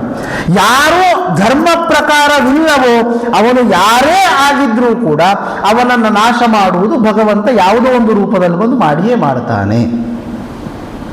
ಸಂಹಾರ ಎನ್ನುವುದು ಎಲ್ಲಿಯೂ ಕೂಡ ಜ್ಞಾನಿಯಾದವನು ಆಯುಧವನ್ನು ಹಿಡಿದು ಸಂಹಾರ ಮಾಡಿದ್ದು ನಮ್ಮ ಪುರಾಣಗಳಲ್ಲಿ ಇಲ್ಲ. ಅವನು ಆಯುಧ ಹಿಡಿದಿದ್ದಾನೆ ಅಂತಂದ್ರೆ ಅವನು ಕ್ಷತ್ರಿಯನಾಗ ಆಯಿತು. ಆದ ಕಾರಣ ದ್ರೋಣರ ಸಂಹಾರ ಮಾಡಲೇಬೇಕಾಯಿತು. ಅವರು ಜ್ಞಾನಿಯಾಗಿ ಅಲ್ಲಿ ಒಂದು ನಿಂತಿದ್ರೆ ಅರ್ಜುನನ ಹತ್ರ ಬಾಣ ಹೊಡಿ ಅಂತ ಹೇಳ್ತಾ ಇರಲಿಲ್ಲ ಕೃಷ್ಣ. ಜ್ಞಾನಿಯಾಗಿ ದ್ರೋಣರು ಜ್ಞಾನಿಯಾಗಿ ಬಂದು ನಿಂತಿದ್ರು ಅಂತಂದ್ರೆ ಬಾಣ ಹೊಡಿ ಅಂತ ಹೇಳ್ತಾ ಇರಲಿಲ್ಲ. ಆದರೆ ಅವರು ಕ್ಷತ್ರಿಯರಾಗಿ ಬಂದದ್ರಿಂದ ಕ್ಷತ್ರಿಯನೇ ಕೊಡಲೇಬೇಕು ಮೋಕ್ಷ ಯುದ್ಧದಲ್ಲಿಯೇ. ದ್ವಾವಿಮೌ ಪುರುಷೋ ಲೋಕೆ ಸೂರ್ಯಮಂಡಲ ಭೇದಿನವು ಸಮ್ರಾಟ್ ಯೋಗವಿತ್ತಶ್ಚ, ಮುಂದಿನ ಪದ ನೆನಪಾಗ್ತಾ ಇಲ್ಲ, ಸಮ್ರಾಟ್ ಯೋಗವಿತ್ತಷ್ಟ ಅಂದ್ರೆ ಏನು ತಾತ್ಪರ್ಯ ಅಂತಂದ್ರೆ ಸೂರ್ಯಮಂಡಲ ಭೇದಿನವು ಅಂತ ಆ ಪದದ ಶ್ಲೋಕ. ದ್ವಾವಿಮೌ ಪುರುಷೋ ಲೋಕೆ, ಎರಡು ಜನರು ಮಾತ್ರ ಸೂರ್ಯಮಂಡಲವನ್ನು ಭೇದಿಸ್ತಾರೆ, ಅಂದ್ರೆ ಮೋಕ್ಷಕ್ಕೆ ಹೋಗ್ತಾರೆ, ಭಗವಂತನ ಸಾಯುಜ್ಯ ಹೊಂದುತ್ತಾರೆ. ಯಾರು? ಸಮ್ರಾಟ್, ಯುದ್ಧದಲ್ಲಿ ಅಭಿಮುಖವಾಗಿ ಹೋರಾಡುತ್ತಾ ಪ್ರಾಣ ಬಿಟ್ಟಂತಹ ಯೋಧನು. ಯೋಗವಿತ್, ಯೋಗವನ್ನು ತಿಳಿದವನು. ಯೋಗವನ್ನು ತಿಳಿಯುವುದಂದ್ರೆ ಎಲ್ಲೋ ಪುಸ್ತಕದಲ್ಲಿದ್ದದಲ್ಲ, ನಿನ್ನ ಅಂತರಂಗದಲ್ಲಿರುವ ಚೈತನ್ಯವನ್ನು ತಿಳಿದುಕೊಂಡಂತಹ ನೀನು ಆ ಮಂಡಲವನ್ನು ಭೇದಿಸ್ತಿ ಅಂತ ಅರ್ಥ. ದ್ರೋಣರಿಗೆ ಕೊಡಲೇಬೇಕು. ಯಾಕೆ? ಅವರು ಯೋಗವಿತ್ ಆಗಲಿಲ್ಲ. ಯಾಕೆ? ಅವರಲ್ಲಿ ಮೋಹ ಇದೆ. ಅಹಂಕಾರ, ಮೋಹ, ದಂಭ, ಅಶೌಚ, ಇದೆಲ್ಲ ಅಶುಚಿ, ಇದೆಲ್ಲದ ಇದ್ದವರು ಕೂಡ ಯಾರೂ ಕೂಡ ಜ್ಞಾನಕ್ಕೆ ಅರ್ಹರಲ್ಲ ಅಂತ ಕೃಷ್ಣ ಹೇಳ್ತಾ ಇರುವುದು ಗೀತೆಯಲ್ಲಿ. ಅಂದ್ರೇನಾಯ್ತು? ಒಬ್ಬ ಮನುಷ್ಯನ ಪ್ಯೂರಿಟಿಯನ್ನು, ಅಂದ್ರೆ ಅತ್ಯಂತ ಪರಿಶುದ್ಧವಾದ ವ್ಯಕ್ತಿ ಹೇಗಿರಬೇಕು ಜಗತ್ತಿನಲ್ಲಿ, ಈ ಜಗತ್ತಿನಲ್ಲಿ ಅತ್ಯಂತ ಶುಭ್ರನಾದಂತಹ, ಅತ್ಯಂತ ಸ್ವಚ್ಛವಾದಂತಹ, ನಿರಂಕುಶಮತಿಯಾದಂತಹ ವ್ಯಕ್ತಿ ಜಗತ್ತಿನಲ್ಲಿ ಹೇಗಿರಬೇಕು ಎನ್ನುವುದನ್ನು ಗೀತೆ ತೋರಿಸ್ತದೆ. ಅದನ್ನು ನೀವು ಹೇಗೆ ಸಾಧನೆ ಮಾಡುವ? ಅದಕ್ಕೆ ಕೊಟ್ಟ ಧ್ಯಾನ ಯೋಗವನ್ನು ಕೊಟ್ಟ, ಜ್ಞಾನ ಯೋಗವನ್ನು ಕೊಟ್ಟ, ಕರ್ಮಯೋಗವನ್ನು ಕೊಟ್ಟ. ಅವರವರಿಗೆ ಆಯ್ಕೆ ಮಾಡಲಿಕ್ಕೆ ಬಿಟ್ಟದ್ದು. ಆ ಆಯ್ಕೆ ಮಾಡುವ ಪ್ರಕ್ರಿಯೆ ಹೇಗಿರುತ್ತದೆ? ಆ ಆಯ್ಕೆ ಮಾಡುವ ಪ್ರಕ್ರಿಯೆ ಕುರಿತು ಹೇಗೆ ಅಂತಂದ್ರೆ, ಚತುರ್ವಿಧ ಭಜಂತೆ ಮಾಂ ಜನ ಸುಕೃತಿನೋರ್ಜುನ ಆರ್ತೋ ಜಿಜ್ಞಾಸುರರ್ಥಾರ್ಥಿ ಜ್ಞಾನೀಚ ಭರತಋಷಭ ಎನ್ನುವುದು ಮಾತು. ಏನು ತಾತ್ಪರ್ಯ? ಚತುರ್ವಿಧ, 4 ಜನರು ನನ್ನನ್ನು ಅನನ್ಯವಾಗಿ ಭಜಿಸ್ತಾರೆ. ಯಾರು? ಯಾತಕ್ಕೋಸ್ಕರ? ಸುಕೃತಿನೋರ್ಜುನ, ಒಳ್ಳೆಯ ಕೃತಿಗೋಸ್ಕರ. ಒಳ್ಳೆಯ ಕೃತಿ ಪುಸ್ತಕ ಅಲ್ಲ, ಒಳ್ಳೆಯ ಕಾರ್ಯಕ್ಕೋಸ್ಕರ. ಯಾರು? ಆರ್ತಃ, ಅರ್ಥನಾದವನು, ಅತ್ಯಂತ ದುಃಖಿತನಾದಂಥವನು. ಜಿಜ್ಞಾಸುಹು, ಸಂಶಯ ಇರುವವನು, ಅಂದರೆ ನಾನು ತಿಳಿಬೇಕು ಅಂತ ಇರುವವನು. ಆಮೇಲೆ ಅರ್ಥಾರ್ಥಿ, ವಸ್ತುಗಳ ಅಪೇಕ್ಷೆ ಇರುವವನು. ಆಮೇಲೆ ಜ್ಞಾನಿ, ಜ್ಞಾನವಾದಂತಹ ವ್ಯಕ್ತಿ. ಈ 4 ಜನರು ನನ್ನನ್ನು ತಿಳಿಬೇಕು ಅಂತ ಪ್ರಯತ್ನ ಮಾಡ್ತಾರೆ ಅಂತ. ಇದರಲ್ಲಿ ಎಲ್ಲಾದರೂ ಕೂಡ ದೇವರ ಪೂಜೆ ಮಾಡುವವರು ನನ್ನನ್ನು ತಿಳಿಬೇಕು ಅಂತ ಪ್ರಯತ್ನ ಮಾಡ್ತಾರೆ ಅಂತ ಎಲ್ಲಾದರೂ ಕೃಷ್ಣ ಉಲ್ಲೇಖ ಮಾಡಿದ್ದಾನ? ಅಥವಾ ನಾಮವನ್ನು ಹಾಕಿದಂತಹ ಹಿಂದೂಗಳು ನನ್ನನ್ನು ತಿಳಿಬೇಕು ಅಂತ ಪ್ರಯತ್ನ ಪಡ್ತಾರೆ, ಅವರು ಮಾತ್ರ ಹಿಂದೂಗಳು ಅಂತ? ಇಡೀ ಭಗವದ್ಗೀತೆಯನ್ನು ತೆಗೆದು ನೋಡಿ, ಎಲ್ಲಿಯೂ ಕೂಡ ಹಿಂದೂಗಳು ನನ್ನನ್ನು ಸೇರಬೇಕು ಅಥವಾ ಇಂತಹ ಪಂಥದವರು ಸೇರಬೇಕು ಇಂತಹ ವ್ಯಕ್ತಿ ಎಲ್ಲಿಯೂ ಇಲ್ಲ, ಎಲ್ಲಿಯೂ ಇಲ್ಲ. ನಾವು ನಮ್ಮೊಳಗೆ ತುಂಬಿಕೊಂಡಿದ್ದೇವೆ. ಹಾಗಾದರೆ ಭಗವದ್ಗೀತೆ ಎನ್ನುವುದು ಪೂಜ್ಯ ಗ್ರಂಥ ಅಲ್ವೋ? ಹೌದು. ಯಾಕೆ ಪೂಜ್ಯ ಗ್ರಂಥ? ಒಳ್ಳೆಯ ದಾರಿಯನ್ನು ತೋರಿಸುವ ಎಲ್ಲರೂ ಕೂಡ ಪೂಜ್ಯವೇ ನಮಗೆ. ನಾವು ಅಶ್ವತ್ಥ ವೃಕ್ಷವನ್ನು ಪೂಜೆ ಮಾಡುತ್ತೇವೆ, ಮಾವಿನ ಎಲೆಯನ್ನು ತಂದು ಕಲಶಕ್ಕಿಟ್ಟು ಪೂಜೆ ಮಾಡ್ತೇವೆ. ನಾವು ಪ್ರಕೃತಿಯ ಜೊತೆಗೆ ಬದುಕುವವರು, ಪ್ರಕೃತಿಯನ್ನು ಬಿಟ್ಟು ಬದುಕಲಿಕ್ಕೆ ಸಾಧ್ಯವೇ ಇಲ್ಲ. ಅದನ್ನು ಸಾಂಖ್ಯ ತತ್ವವನ್ನು ಬೋಧಿಸಿದ ಕಪಿಲಾಚಾರ್ಯರು, ಕಪಿಲ ಮುನಿಗಳು ಹೇಳ್ತಾರೆ. ಸಾಂಖ್ಯಯೋಗ ಅಂತ ಭಗವದ್ಗೀತೆಯಲ್ಲೂ ಕೂಡ ಇದೆ. ಅದರ ಉಲ್ಲೇಖದ ಮೇಲೆ ಕಪಿಲ ಮಹರ್ಷಿಗಳು ಬರೆದಂತಹ ಸಾಂಖ್ಯದಲ್ಲಿ ಎಷ್ಟು ಹೇಳ್ತಾರೆ ಅಂದರೆ, ಪ್ರಕೃತಿ ಕರ್ತೃ, ಇಡೀ ಜಗತ್ತನ್ನು ವ್ಯವಸ್ಥಿತವಾಗಿ ತೆಗೆದುಕೊಂಡು ಹೋಗುವುದು ಪ್ರಕೃತಿ. ಆ ಪ್ರಕೃತಿ ಮತ್ತು ನಮ್ಮ ಸಂಬಂಧ ಹೇಗಿದೆ ಅಂತಂದ್ರೆ, ಪಂಗು ಅಂಧನ್ಯಾಯವತ್ತು. ಪಂಗು ಅಂಧನ್ಯಾಯ ಅಂತ. ಪಂಗು ಅಂತಂದ್ರೆ ಕಾಲಿಲ್ಲದೆ ಇರುವವನು, ಅಂಧ ಅಂದ್ರೆ ಕುರುಡು ಅಂತ ಅರ್ಥ, ಕುರುಡ ಅಂತ ಅರ್ಥ. ಪ್ರಕೃತಿ ಎನ್ನುವುದು ಕುರುಡು, ಈ ಸೃಷ್ಟಿಯಲ್ಲಿರುವಂತಹ ಮನುಷ್ಯ ಎನ್ನುವವನು ಪಂಗು, ಕುಂಟ. ನಮಗೆ ಹೋಗಬೇಕು ಎಲ್ಲಿಗೆ ಅಂತ ಗೊತ್ತಿದೆ, ಹೋಗ್ಲಿಕ್ಕಾಗುವುದಿಲ್ಲ, ಕಾಲಿಲ್ಲ ನಮಗೆ, ಅಂದರೆ ನಮಗೆ ಸಾಧನೆ ಮಾಡಬೇಕಾಗಿದೆ. ಹಾಗಾದ್ರೆ ಹೇಗೆ ಹೋಗಬೇಕು? ಈ ಪ್ರಕೃತಿಯನ್ನು ಆಧರಿಸಿಕೊಂಡೇ ನಾವು ಹೋಗಬೇಕಾಗಿದೆ. ಅಂದರೆ ನಾನು ಏನನ್ನು ಮಾಡುವುದಿಲ್ಲ. ಗೀತೆಯಲ್ಲಿ ಭಗವಂತ ಯಾವುದನ್ನೂ ಕೂಡ ಮುಟ್ಟಿಕೊಳ್ಳಬಾರದು ಅಂತ ಹೇಳಿದ್ದಾನೆ. ಸುಮ್ಮನೆ ಕೂತ್ಕೊಳ್ತೇನೆ, ಮನೆಯಲ್ಲಿ ಕೂತ್ಕೊಂಡ್ರೆ 2 ದಿವಸ 3 ದಿವಸ 4 ದಿವಸ ಎಸಿಡಿಟಿ ಆಗ್ತದೆ. ಯಾಕೆ? ಆಹಾರ ಏನು ತೆಗೆದುಕೊಳ್ಳದೆ. ಅದನ್ನ ತಾತ್ಪರ್ಯ ಏನು ಅಂತಂದ್ರೆ, ಒಂದೊಂದು ಶಾಸ್ತ್ರಕ್ಕೆ ಒಂದೊಂದು ಸಂಬಂಧ ಹೇಗೆ ಅಂತಂದ್ರೆ, ಈ ಪ್ರಕೃತಿಯನ್ನ ಬಳಸಿಕೊಳ್ಳಬೇಕು. ಇಲ್ಲಿರುವ ಪ್ರತಿಯೊಂದು ವಸ್ತುಗಳನ್ನೂ ಕೂಡ ನಿನಗೆ ಬಳಸಿಕೊಳ್ಳುವುದಕ್ಕೋಸ್ಕರವೇ ಭಗವಂತ ಸೃಷ್ಟಿ ಮಾಡಿದ್ದು. ಆದರೆ ಅದರಲ್ಲಿ ಮೋಹ ಬೇಡ, ಅದರಲ್ಲಿ ಅಹಂಕಾರ ಬೇಡ, ಅದರಲ್ಲಿ ತನ್ನದು ಎನ್ನುವ ಭಾವ ಬೇಡ, ಅದರಲ್ಲಿ ನಮ್ಮವರು ಎನ್ನುವ ಭಾವ ಬೇಡ. ನಾನು ಬಂದಿದ್ದೇನೆ, ನಾನು ಹೋಗಬೇಕು, ಅಷ್ಟೇ ಸಾಕು ನನಗೆ. ನಮ್ಮಲ್ಲಿ ಲೌಕಿಕವಾಗಿದೆ, ಹಾಲಿಗೆ ಬಂದವರಿಗೆ ದನದ ರೇಟ್ ಯಾಕೆ ಅಂತ ಒಂದು ಮಾತಿದೆ ಅಲ್ವಾ. ನಾವು ಮಾಡ್ತಾ ಇರೋದು ಇದೀಗ, ನಾವು ಬಂದದ್ದು ಆಧ್ಯಾತ್ಮ ಸಾಧನೆಗೋಸ್ಕರ ಭಗವಂತ ನಮ್ಮನ್ನು ಕಳಿಸಿದರೆ, ಮೋಕ್ಷ ಸಾಧನೆ ಮಾಡುವಂತ ನಮ್ಮನ್ನು ಕಳಿಸಿ, ನಾವು ಬಂದು ಇಲ್ಲಿರುವುದನ್ನೆಲ್ಲ ವ್ಯವಹಾರವನ್ನು ಮಾಡ್ತಾ ಇದ್ದೇವೆ, ಹೋಗಬೇಕಾದ ಕೆಲಸ ಮಾಡ್ತಾ ಇಲ್ಲ. ಆ ಹೋಗಬೇಕಾದ ಕೆಲಸ ಮಾಡಬೇಕು ಅಂತ ಹೇಳುವುದಕ್ಕೋಸ್ಕರ ಇವರು ಹೀಗೆ ಮಾಡ್ತಾರೆ ಅಂತ ಗೊತ್ತುಂಟು, ಅದಕ್ಕೋಸ್ಕರ ಭಗವಂತ ಗೀತೆಯ ರೂಪದಲ್ಲಿ ಮೊದಲೇ ಬರೆದಿಟ್ಟು ಹೋದ. ವೇದವನ್ನು ನೋಡುವುದಿಲ್ಲ ಇವರು, ಉಪನಿಷತ್ತಿನ ಕಡೆ ಗಮನ ಕೊಡುವುದಿಲ್ಲ, ಬ್ರಹ್ಮಸೂತ್ರ ಇದೆ ಅಂತ ಗೊತ್ತಿಲ್ಲ, ಭಗವದ್ಗೀತೆ ಆದರೂ ಇರಲಿ ಎನ್ನುವ ದೃಷ್ಟಿಯಿಂದ ಆ ಭಗವದ್ಗೀತೆಯನ್ನ ಭಗವಂತ ನಮಗೋಸ್ಕರ ಅರ್ಜುನನ ನೆಪದ ಮಾತ್ರದಲ್ಲಿ ನಿಮಿತ್ತ ಮಾತ್ರ ಭವ ಸವ್ಯಸಾಚಿನ್ ಎಂಬುದಾಗಿ, ನೀನು ನಿಮಿತ್ತ ಮಾತ್ರ, ಎಲೆ ಸವ್ಯಸಾಚಿಯೇ, ಎಲೆ ಅರ್ಜುನ. ಭಗವಂತ ಅರ್ಜುನನಿಗೆ ಕೊಟ್ಟ ಬಿರುದು ಸಣ್ಣ ಸಾಮಾನ್ಯ ಇಲ್ಲ. ಸವ್ಯಸಾಚಿ ಅಂತ ಹೆಸರು ಕೊಟ್ಟದ್ದು ಯಾರು? ನಾನು, ನೀವು ಅಥವಾ ಯಾರೋ ಅಲ್ಲ, ಸಾಕ್ಷಾತ್ ಭಗವಂತನೇ ಅವನಿಗೆ ಕೊಟ್ಟದ್ದು. ಹಾಗಾಗಿ ಅವನಲ್ಲಷ್ಟು ಶಕ್ತಿ ಇದೆ ಅಂತ ಆಯ್ತು. ಭಗವಂತ ಒಪ್ಪಿಕೊಳ್ಳಬೇಕು ಭಗವಂತ. ಅಂತಹ ಭಗವಂತ ಸವ್ಯಸಾಚಿಯ ಮುಖಾಂತರ ನಮಗೆ ಕೊಟ್ಟಂತಹ ಒಂದು ಬದುಕುವ ಇಂಡೆಕ್ಸ್, ಬದುಕುವ ಕಲೆಯನ್ನು ಕಲಿಸುವ ಪುಸ್ತಕ. ಅದಕ್ಕೋಸ್ಕರವೇ ಸಾತ್ವಿಕವಾಗಿ ಚಿಂತನೆ ಮಾಡುವವರು ಎಲ್ಲರೂ ಕೂಡ ಅದನ್ನ ಜೀವನ ಧರ್ಮಯೋಗವಾಗಿ ಕಂಡರು, ಗೀತೆಯ ಭಾವಾಧಾರೆಯಾಗಿ ಕಂಡರು, ಬದುಕುವ ಕಲೆಯಾಗಿ ಕಂಡರು. ಅದರ ಆಧಾರದ ಮೇಲೆ ಡಿ.ವಿ.ಜಿಯವರು ಮಂಕುತಿಮ್ಮನ ಕಗ್ಗವನ್ನು ಬರೆದರು. ಆ ವಿಚಿತ್ರಕ್ಕೆ ನಮಿಸುವ ಮಂಕುತಿಮ್ಮ ಅಂದ್ರೆ ಅದು ಯಾರು, ಅದು ಹೇಗೆ, ಅದು ಎತ್ತ ಎನ್ನುವುದು ನಿನ್ನ ಅನುಭವಕ್ಕೆ ಬರಬೇಕು. ಅದಕ್ಕೆ ವಿಚಿತ್ರ ಅದು ನನಗೆ ಬಂದಾಗ ಅನುಭವ ನಿಮಗೆ ಬರುವುದಿಲ್ಲ, ಇವರಿಗೆ ಬಂದಾಗ ಮತ್ತೆ ಯಾರಿಗೂ ಬರುವುದಿಲ್ಲ. ಅದು ಸ್ವಂತ ಅನುಭವಿಸಬೇಕು. ರವಿಶಂಕರ ಗುರೂಜಿಯವರು ಮೊದಲು ಮಹರ್ಷಿ ವೇದ ವಿಜ್ಞಾನ ವಿದ್ಯಾಪೀಠದಲ್ಲಿ ಯೋಗ ಗುರುಗಳಾಗಿ ಇದು ಮಾಡ್ತಾ ಇದ್ರು. ಆವಾಗ ನಾನು ವೇದ ಓದ್ತಾ ಇರಬೇಕಾದ್ರೆ ತುಂಬ ಹತ್ತಿರ, ನೀವು ನಾವು ಇದ್ದಾಗ ಅವರ ಹತ್ರ ಒಡನಾಟ ಇತ್ತು. ಮಹರ್ಷಿ ವೇದ ವಿಜ್ಞಾನ ವಿದ್ಯಾಪೀಠ ಅಂತ ಅಲ್ಲಿ. ಆವಾಗ ಅವರು ಈಗ ಅವರು ಸುದರ್ಶನ ಕ್ರಿಯೆ, ಆವಾಗ ಆರ್ಟ್ ಆಫ್ ಲಿವಿಂಗ್ ಅಂತ ಅವರದ್ದು ಆ ಹೆಸರಿನಲ್ಲಿ ಇದಿತ್ತು, ಜೀವನ ಇದು ಯೋಗ ಅಂತ ಅದರ ಹೆಸರಿತ್ತು. ಆವಾಗ ಅದನ್ನು ಪಾಠ ಮಾಡಬೇಕಾದ್ರೆ, ಅಂದರೆ ಅದನ್ನು ಹೇಳಬೇಕಾದ್ರೆ ಅವರು ಹೇಳ್ತಾ ಇದ್ರು, ನಮ್ಮದು ತುಂಬ ಆತ್ಮೀಯವಾಗಿ ಸಂಭಾಷಣೆ ಮಾಡಬೇಕಾದ್ರೆ ಅವರು ಕೇಳ್ತಾ ಇದ್ರು, ಹಾಗಾದರೆ ನೀವು ಈ ಧ್ಯಾನ ಮಾಡಿ ಸಾತ್ವಿಕರಾದರೆ, ನಾವು ಕೇಳಿದ ಪ್ರಶ್ನೆ, ಹಾಗಾದರೆ ದುಷ್ಟರನ್ನು ಕೂಡ ಶಿಷ್ಟರನ್ನಾಗಿ ಮಾಡಬಹುದಾ ಅಂತ ಅವ್ರ ಹತ್ರ ನಾವು ಕೇಳಿದ್ವಿ. ಆಗ ಅವರು ಕೇಳಿದ್ರು, ಯಾವಾಗ ಪಾರ್ವತಿ ರುದ್ರನನ್ನು ಗಣಪತಿಗೋಸ್ಕರ ಬದಲಾವಣೆ ಮಾಡಿದ್ದಾಳೆ, ಹೇಗೆ ಸಾಧ್ಯ ಆಯಿತು? ಇಡೀ ಜಗತ್ತಿನ ಅತ್ಯಂತ ಕೋಪಿಷ್ಟ ಅಂದರೆ ಶಿವ. ಆ ಶಿವ ಕೋಪಗೊಂಡಾಗ ಆ ಗಣಪತಿಗೋಸ್ಕರ ಶಿವನನ್ನು ರುದ್ರರೂಪವನ್ನು ಶಾಂತ ಮಾಡಿದವಳು ಪಾರ್ವತಿ. ಹೌದಾ? ಹೇಗೆ ಸಾಧ್ಯ ಆಯಿತು? ಅತ್ಯಂತ ಶಾಂತ ಸ್ಥಿತಿಯಿಂದ ಸಾಧ್ಯವಾದ. ಹಾಗೆಯೇ ನಾವು ಮಾಡಬೇಕಾದ ಕಾರ್ಯವನ್ನು ಅತ್ಯಂತ ಶಾಂತ ಸ್ಥಿತಿಯಲ್ಲಿ ಮಾಡಿದರೆ ಎಂಥವನನ್ನು ಕೂಡ ಬದಲಾವಣೆ ಮಾಡಲಿಕ್ಕಾಗುತ್ತದೆ ಅಂತ ಅವರು ಆ ಸಂಭಾಷಣೆಯಲ್ಲಿ ಹೇಳಿದ ಮಾತು. ಇತ್ತೀಚೆಗೆ ಮೊನ್ನೆ ಒಂದ್ಸಲ ಅವರ ವಿಡಿಯೋ ಇದರಲ್ಲಿ ಫೇಸ್ಬುಕ್ಕಲ್ಲಿ ನೋಡಬೇಕಾದ್ರೂ ಅದೇ ಮಾತನ್ನು ಅವರು ಆಂಗ್ಲ ಭಾಷೆಯಲ್ಲಿ ಮೊನ್ನೆ ಅದನ್ನು ಹೇಳಿದರು. ಹೌದು, ದುಷ್ಟರನ್ನು ಕೂಡ ಶಿಷ್ಟರನ್ನಾಗಿ ಮಾಡಬಹುದು, ಆದರೆ ಅನಾಸಕ್ತಿಯಿಂದ ಅಲ್ಲ. ಮಹಾತ್ಮರೊಬ್ಬರು ಹೇಳ್ತಾರೆ ಅನಾಸಕ್ತಿ ಅಂತ. ನಾನು ಅನಾಸಕ್ತಿಯನ್ನು, ಆಸಕ್ತಿಯೇ ಇಲ್ಲದಿರಬೇಕು. ಭಗವಂತ ಗೀತೆಯಲ್ಲಿ ಹೇಳಿದ್ದ ಹೌದು, ಅನಾಸಕ್ತಿ ಎನ್ನುವುದು ಹೌದು. ಅನಾಸಕ್ತಿ, ಯಾವುದರಲ್ಲಿಯೂ ಆಸಕ್ತಿ ಇಲ್ಲದೆ ಸುಮ್ಮನೆ ತಟಸ್ಥವಾಗಿ ಕುಳಿತುಕೊಳ್ಳುವುದರಿಂದ ಯಾವುದು ಸಿದ್ಧಿಯಾಗುವುದಿಲ್ಲ. ಮಾಡಬೇಕಾದ್ರೆ, ಯಾಕೆಂತಂದ್ರೆ ಅದನ್ನೇ ನಿನ್ನ ಧರ್ಮವನ್ನು ನೀನು ಮಾಡಲೇಬೇಕು. ಅರ್ಜುನ ಯುದ್ಧ ಮಾಡಲೇಬೇಕು. ಅದಕ್ಕೆ ಉದಾಹರಣೆ ಛತ್ರಪತಿ ಶಿವಾಜಿಯ ಜೀವನವನ್ನು ನೋಡಿದ್ರೆ ಗೊತ್ತಾಗ್ತದೆ.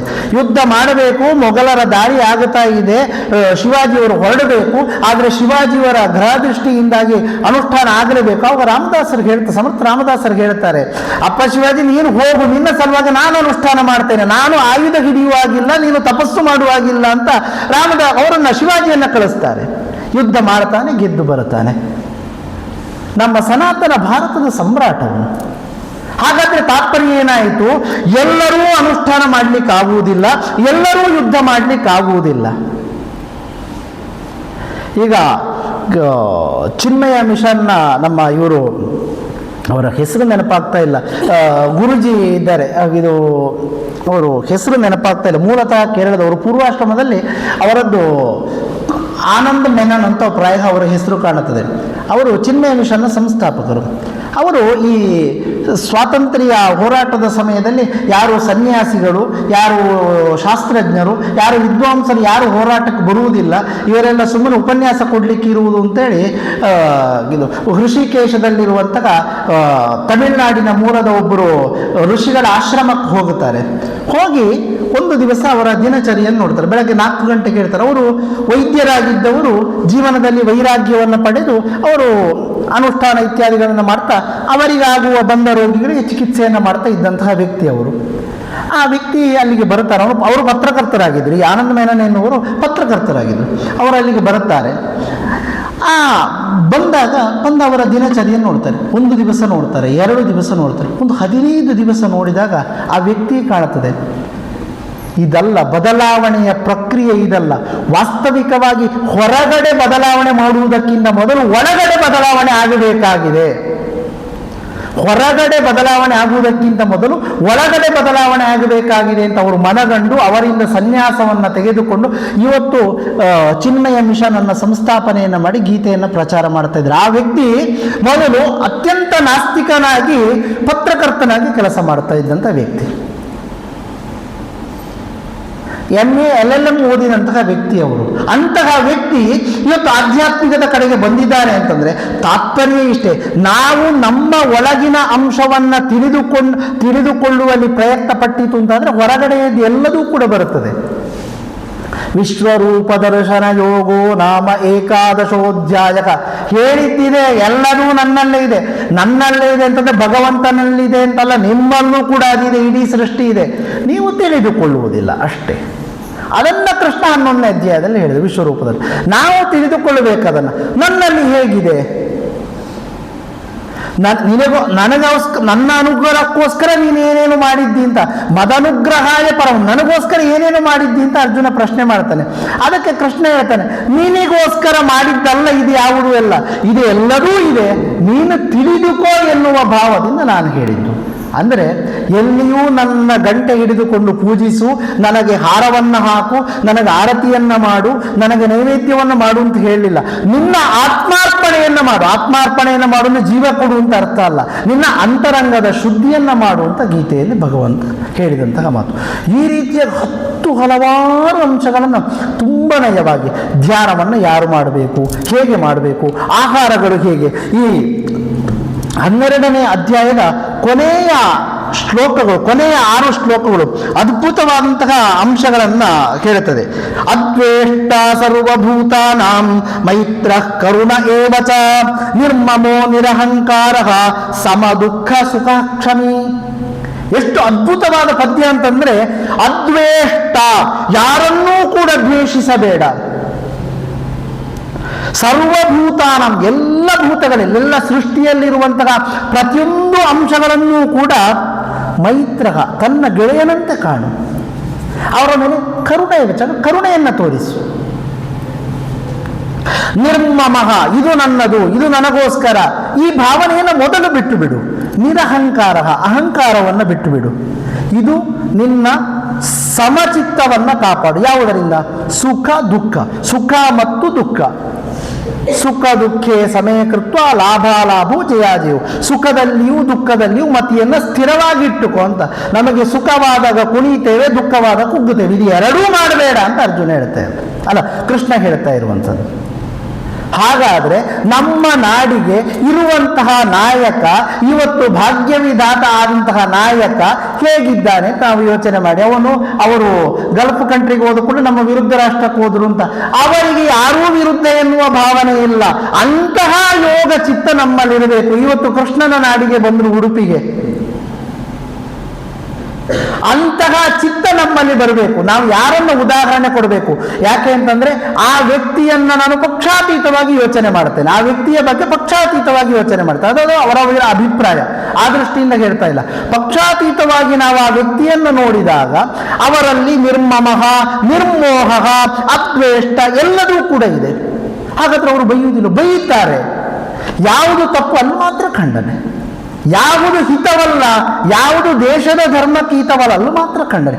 ಆ ರೀತಿಯ ವ್ಯಕ್ತಿತ್ವ ಎನ್ನುವುದು ಪ್ರತಿಯೊಬ್ಬ ಭಾರತೀಯನಲ್ಲ ಆಯಿತು ಅಂತಾದರೆ ಈ ಭಗವದ್ಗೀತೆ ಸಾರ್ಥಕ. ಕೃಷ್ಣ ಬರೆದಂತಹ, ಕೃಷ್ಣ ಬೋಧಿಸಿದ ಭಗವದ್ಗೀತೆ ಸಾರ್ಥಕ. ಇನ್ನು ಮುಂದೆ ಎಷ್ಟು ಚಂದದ ಮಾತುಗಳು 12ನೇ ಅಧ್ಯಾಯದು ಅಂತಂದ್ರೆ, ಸಂತುಷ್ಟ ಸತತಂ ಯೋಗಿ ಯಥಾತ್ಮ ದೃಢ ನಿಶ್ಚಯ.